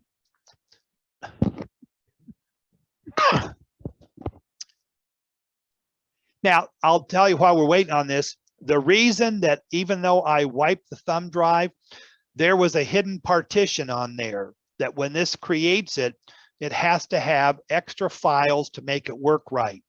So when Windows looked at that thumb drive and I told it to wipe it, it couldn't see the other partition because it was kind of like a Linux partition, and Windows can't always see that. So it wiped what needed to be wiped, which was all of my ISOs that I had on this, but Ventoy was still in a hidden folder on that. That's also why I think we've had some people tell me that they've had trouble like with Etcher. They make one, they stick it back in their Windows drive, and it comes up all crazy, messed up. And the part of the reason for that is that you are creating with that Etcher program or Rufus, you are creating a Linux thumb drive. Windows can't handle it. A lot of times I've had it happen to me. You put the thumb drive back in and it comes up and says there are 2 partitions and one of them's all messed up and can't be used. All right, so that's done. So I go back to Ventoy and there I have my 2. Now, the problem that I have right now is I can't show you. So I'm going to go back here to the screenshots. As you reboot the computer and boot to your thumb drive, you will get a menu that lists all of the ISOs that you have copied to that folder. And then you can pick which ones you want to go to. For my example, I have a couple of outdated ones. All I have to do is delete them off of that thumb drive and copy, paste the new version in that simple. And that's Ventoy. Multiple operating system or operating systems, on here at once.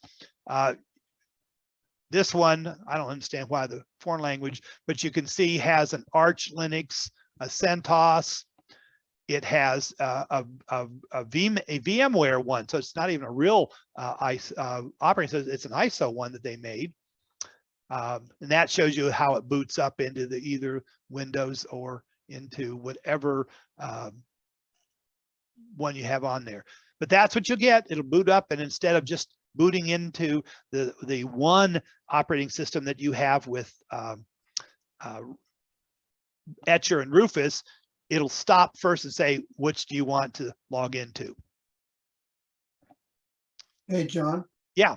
Just to add to that list, Good. I have a Ventoy drive, 128 gig as you do. And I have tools on there like hard drive tools and password tools and those sort of things that are also ISOs that you can boot through Ventoy. Very good. And I also see interesting that this example also has a Windows 7 Pro running with the ability to run Windows 7 Pro and Windows servers. So Yeah. it's not just for Linux, it's for any kind of an ISO file that you have. And Dave's really right. It's great to have your toolkit. Yep. In addition to being able to testing out things like that. So that's Windows or Linux from a Windows user's point of view. So Judy, what else do you have for us as we open up our Q&A time? So let me send this chat to everyone. Okay. A kudo for Ventoy. It's wonderful. Have used it in many scenarios, testing Linux recovery tools, disk imaging. Everyone should have a Ventoy tool in their toolbox. It is easy to use and works very well. John, for peripherals, printers, scanners, etc., is there a difference between 32 and 64-bit drivers? They're supposed to match up with your operating system. If you're running a 32-bit operating system, a 64-bit driver won't work.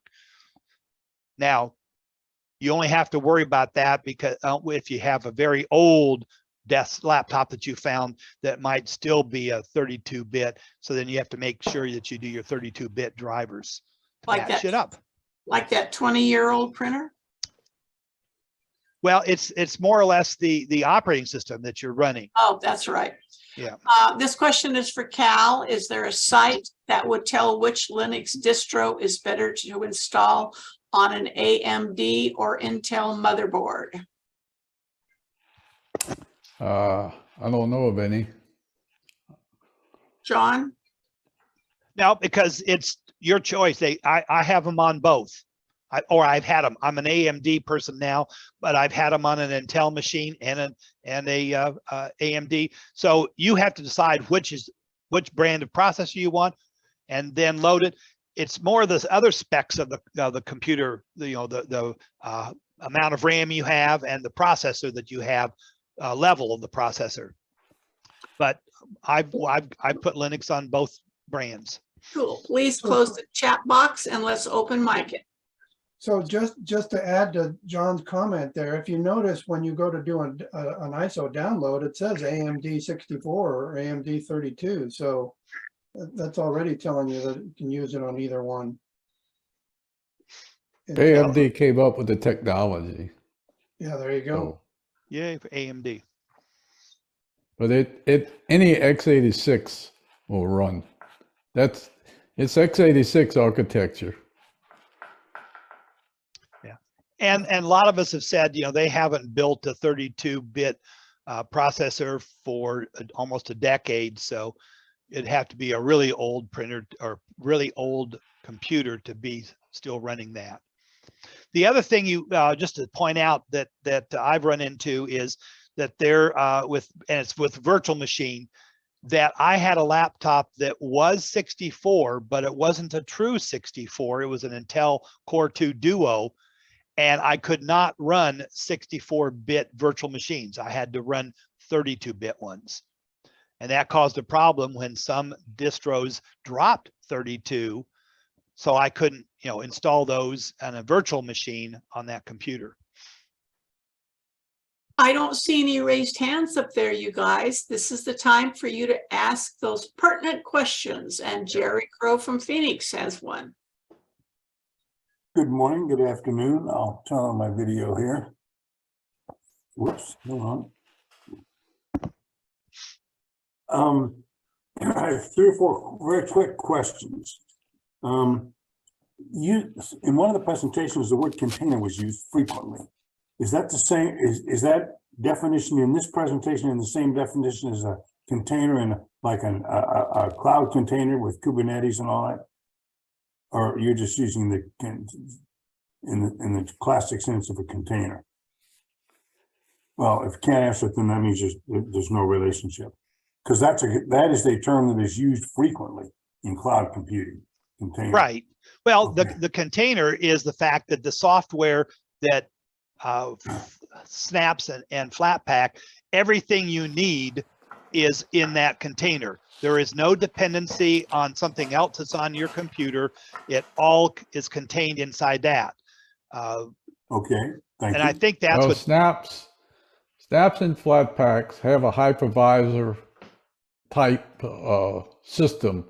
They are not Kubernetes, but they have their own kind of, so it's kind of a low level container versus a Kubernetes where you have more of an orchestrator type system. So it's it is a container, but it's kind of limited in that definition sense. Thank you. There was a brief mention of genealogy, and it appears there's somebody on this call that really knows about genealogy. One quick question. I have a lot of data that was created in personal ancestral file, which is no longer supported. I used that because it worked on CPM and it was free and it was gorgeous. Is the person that knows genealogy, is there any way, are you aware of any program I can use to convert a file from personal ancestral file to a new, to one of the more modern genealogy managers? he had to step out. Okay. But what I would tell you to do is download Gramps, it's free, and see if they don't have an import that works with that program. He has mentioned to us before that you can import some of the other genealogy program data into Gramps. And So Gramps is spelled GR, just like the word- AMPS. Yep. AMPS, thank you. Okay. Yeah. Two more real quick.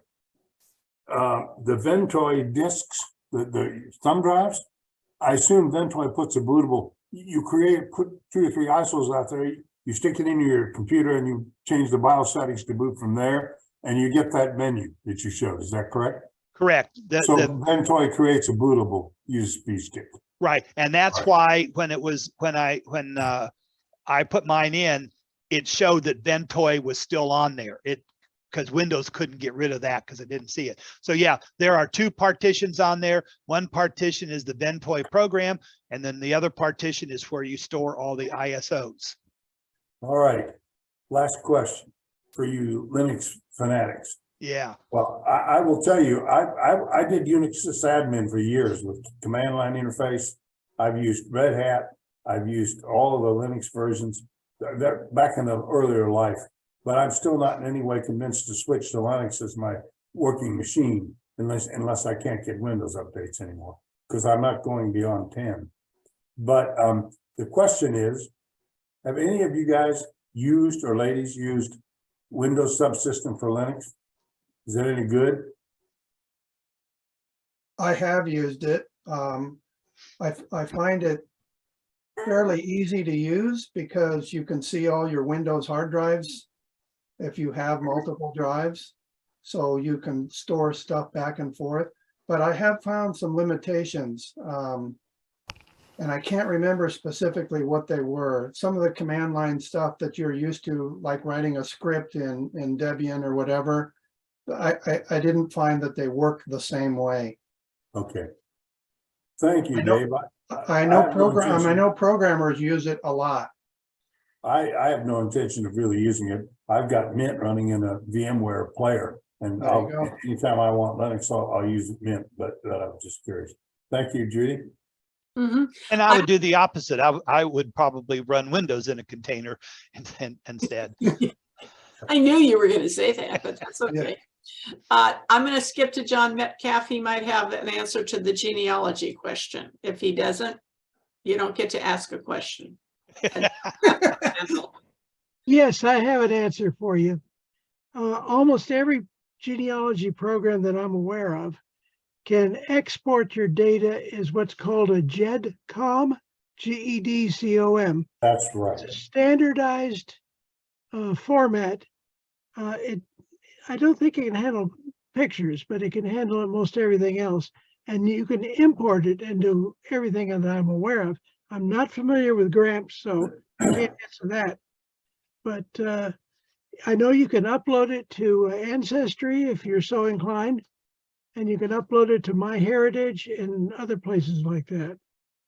And most of the people are going to online databases.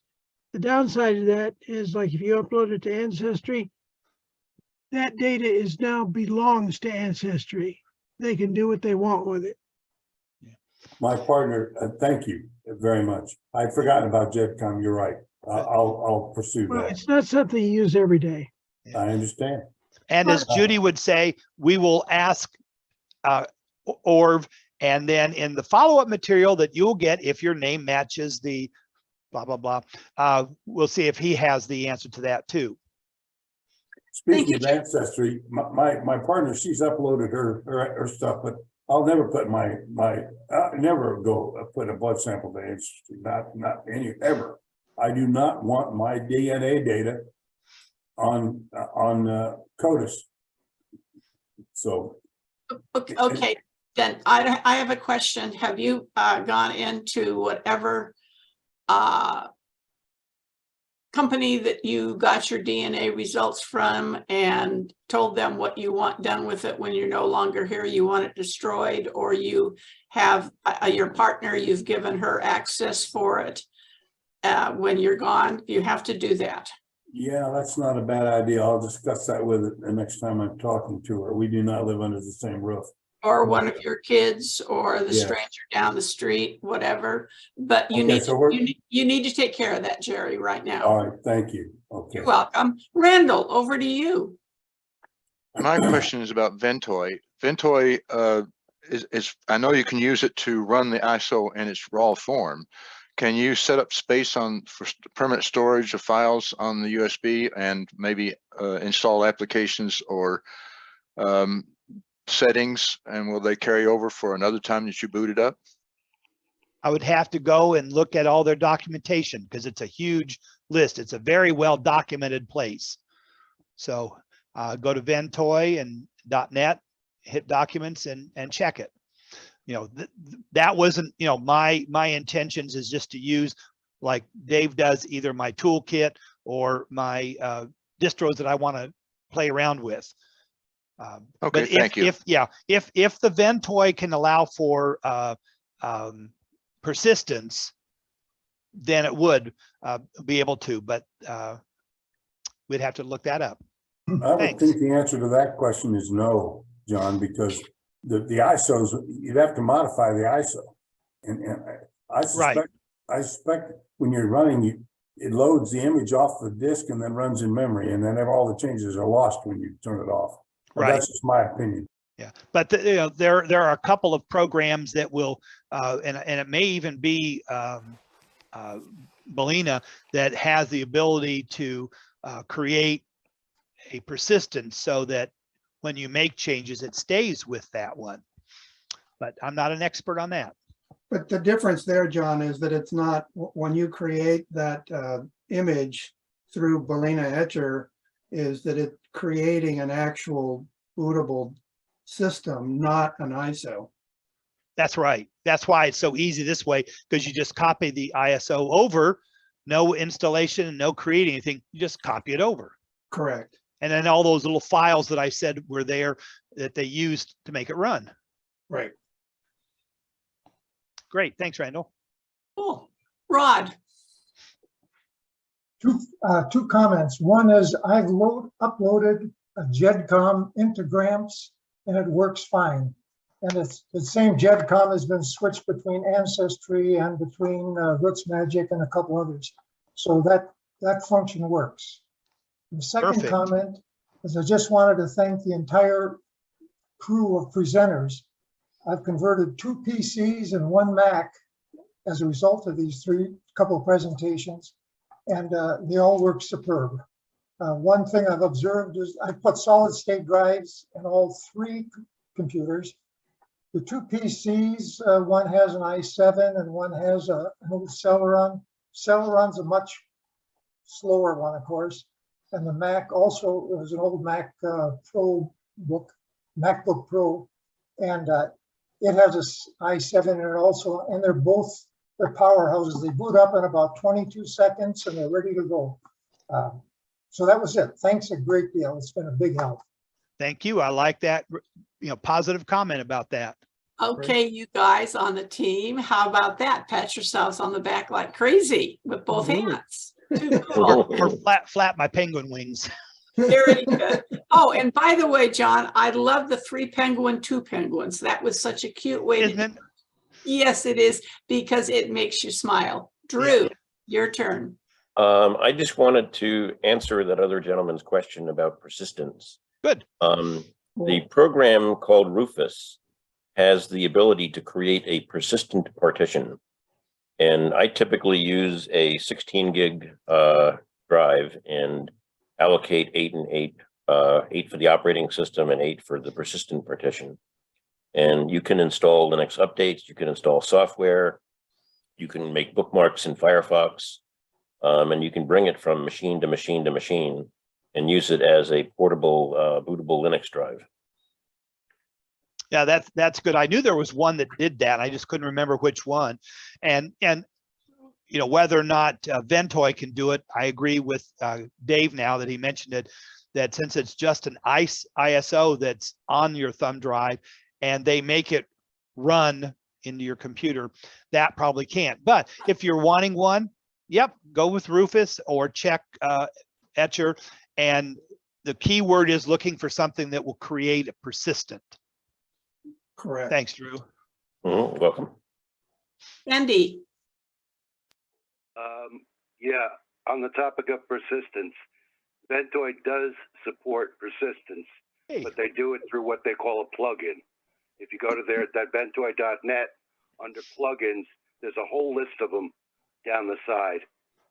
But I've used persistence on single applications, single ISOs. Ventoy apparently will let you do it for multiple, but it looks like a real job.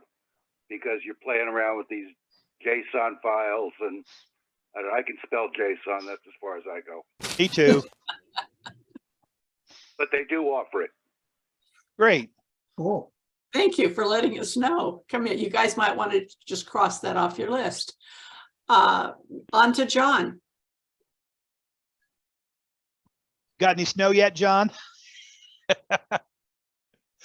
You're still muted. There you go. No snow yet. Uh, There is another on the topic of the persistence. There's another program called multi-boot USB that allows you to set up persistence for each different distro that you're installing on the thumb drive. And it's really easy because when you go to install it, it'll say, do you want persistence or not? You check it off, and then you allocate how much disk space you want to allow for each distro. So that one's pretty simple to use. I've used that one in the past, and it works really well. So, What was the name of that again, real quick? it's called multi-boot USB, and it's available for Windows and Linux both. You can set it up on either one. So, Good information. I think you can find it at sourceforge.net, I believe. And you may be able to find it elsewhere, but it definitely has persistence built into the program. So just wanted to throw that in. I appreciate that. Thank you. And you need to be persistent to use it. Never mind. Tim, your turn. Regarding the Rufus, I had used Rufus and gotten a persistent area also. And then when I upgraded it, it ended up having no persistence. That's when I found out there are two versions. There's an installable version and there is a portable version. It seems like only the portable version has the persistence capability. The install one, if it's got it, I haven't figured out how to activate it. Good to know. Thank you. Hey, Mike, living the good life in Camarillo. Thank you. I really enjoyed today's presentation. First time at the meeting from Channel Islands Users Group. Cool. Just a short thing that I don't know a lot about, but when you use the word persistence, at least on YouTube, there's persistence, which some of the settings stay behind, but some of the YouTubers actually show you how to install a full install on a USB stick. Now, most of them warn you to take out the hard drive from your computer so you don't accidentally overwrite it. But apparently there's a way to do a full install on a USB stick that's bootable. And I thought that was an interesting concept. I haven't done it yet, and it's an interesting concept. The second item I had is just to have to pipe up with VirtualBox. I've got about 5 different versions of Linux on VirtualBox right now because it's so much fun to see what the differences are. Yeah, Yeah. that's great. And Can I squeeze one more in? oh, Of course. absolutely. Again, just a curiosity question. I'm curious if somewhere down the road that somebody might want to make a presentation on either Proxmox or on OpenSense or something like that. You know, these kind of esoteric do-it-yourself routers and Proxmox where you can really try out the distros as they should be. We can try to search for somebody who does know that enough Yes. about it. Yeah, interesting stuff. Basically, as Linux is to Windows, OpenSense and pfSense is to routers, your Netgear routers and your Linksys routers. So it's kind of an interesting, I've been dabbling in it on VirtualBox, but very interesting stuff. Oh, good. There's our expert. Yeah, gee, and I'm looking for a VirtualBox presenter too. Mike, since you haven't been here before, we're always looking for people to make presentations. I am your regional advisor and I live in Santa Clarita. So Well, where are Yeah, you? that offline because I might be able to put something very basic together for you. Oh, too cool. And I have your email address too. I'll be getting in touch. Thank you. We got Richard from down under Hey, Richard. with his toothpicks in his eyeballs. FOSS Linux. Just a warning about using GEDCOM files for transfers. There are different versions of GEDCOM, and you'll find that some fields in some packages won't always transfer into other packages. Well, Drat. Always make a backup. Always Yep, make backup. good to know. This is how we learn. And Drew, you're on again. I was going to put it in the chat, but it's disabled, so I'll just mention it. If you Google the phrase Linux Mint, install Linux Mint USB, it will come up with a website called on FOSS Linux, FOSS Linux. Good place. And there are instructions there on how you actually insert 2 USB drives, and you install, one of them is your bootable ISO file, and the other is a blank drive. And you do have to be careful not to put the bootloader on your internal hard drive, which is why that other gentleman mentioned, removing it. But if you follow the instructions correctly, you can install, using the regular Linux installer to a blank flash drive. Okay. Another good piece of information, Drew. Thanks. Yes. Hey, Drew, how about sending that to me in an email so I can include it in the follow-up stuff? I will do that. You're too kind. And don't forget, we're looking for presenters. Windows or Linux makes no difference. Or Mac. Hey, or Mac. Or Chromebook. Or Yeah, Chromebook. that is true. That's a Linux anyway. Yeah. Well, it seems like I get a kick out of Orv Beach, who was a Linux administrator for Abbott Pharmaceuticals for 1,000 years. That be his job. Any other questions on this very windy day in Santa Clarita? I wish I had taken my wind chimes down because some of them are missing. Uh-oh. now your song doesn't play right. Well, now my butterflies aren't going to light up tonight. I would like to say, I'm trying to thank you to we should have said this many times ago. I come to this thing, these sessions, and all you people, I just thank you so much. I mean, Judy and John, everybody. I mean, you all just work, and I just come and get educated, Me too. So, thank you, all the people that work. And I know there's lots of other people that I haven't mentioned, but. Not really. No, not really. Hey, we were sitting around middle of March, everything was shut down. And I thought we as an APCUG needed to open up something during the day so people could learn more tech stuff. And we started out with Bill James giving a presentation on Windows and went from there. And then he did home automation. It was 1 a month, and people kept saying, why don't you do more than 1 a month? And John finally said, yes, Judy, if I can find a team, we will do Linux. And we ended up with 3 a month, and we're still going. And poor Orv and Dave, they're kind of semi-friends of mine out here in SoCal. And John knew Orv too. But anyway, it's fun. And this is how I learn. What can I tell you? Any other questions from anybody? It's always nice to get together with a group of people that are kind of like-minded and have the same things to talk about. Yes. And it's kind of hard for a woman to do that. So this is great. John, take us away.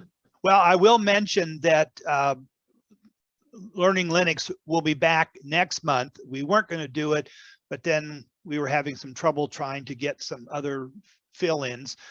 We have the second Wednesday, I think we have a workshop, but third Wednesday is Christmas lead-up week, and we are going to go with the fourth Wednesday just for December between the 2 holidays. And we're just going to have a roundtable again. We've had a lot of people learning and doing stuff. And so I came up with the idea that we'll end 22 with questions and comments from you. And so we'll invite everybody that's had enough of the Christmas goose and aren't quite ready to take on the New Year's Eve parties. And we'll get together on that last Wednesday and just share and talk and bring up questions. Hopefully there'll be people that can answer questions. I will say that if you write to either Judy or me ahead of time and say, here's a burning question I have, if I tell you about it now, maybe there will be a chance it'll get answered instead of just popping it up today. So in the next few weeks, if you think of something you'd like to talk about or see or question, it's open for everybody. It's not just the Windows, it's a Learning Linux, and we'll meet then. Judy, do you have the topic for the, okay. So we'll do, we'll be back at the end of July or end of December. Woo. Moving right along. Yeah, but as for the Wednesday workshops, next week is Thanksgiving week. We will be off on that for the holidays. And November had 5 Wednesdays, and we never do anything on the 5th one because it only comes once in a while. So we'll have a few weeks vacation for the whole Linux team and all the presenters. But Linux will be back the last Wednesday of the year. Thank everybody. I want to thank Bill for co-hosting us each week, and Judy for taking care of all of our questions, and of course Orv, Cal, and Dave. And I learned. I'm not the expert. I'm just the one that Judy talked into hosting and putting this together. And I thank Cal for all his excellent presentations and Orv for all the knowledge he gets. We're going to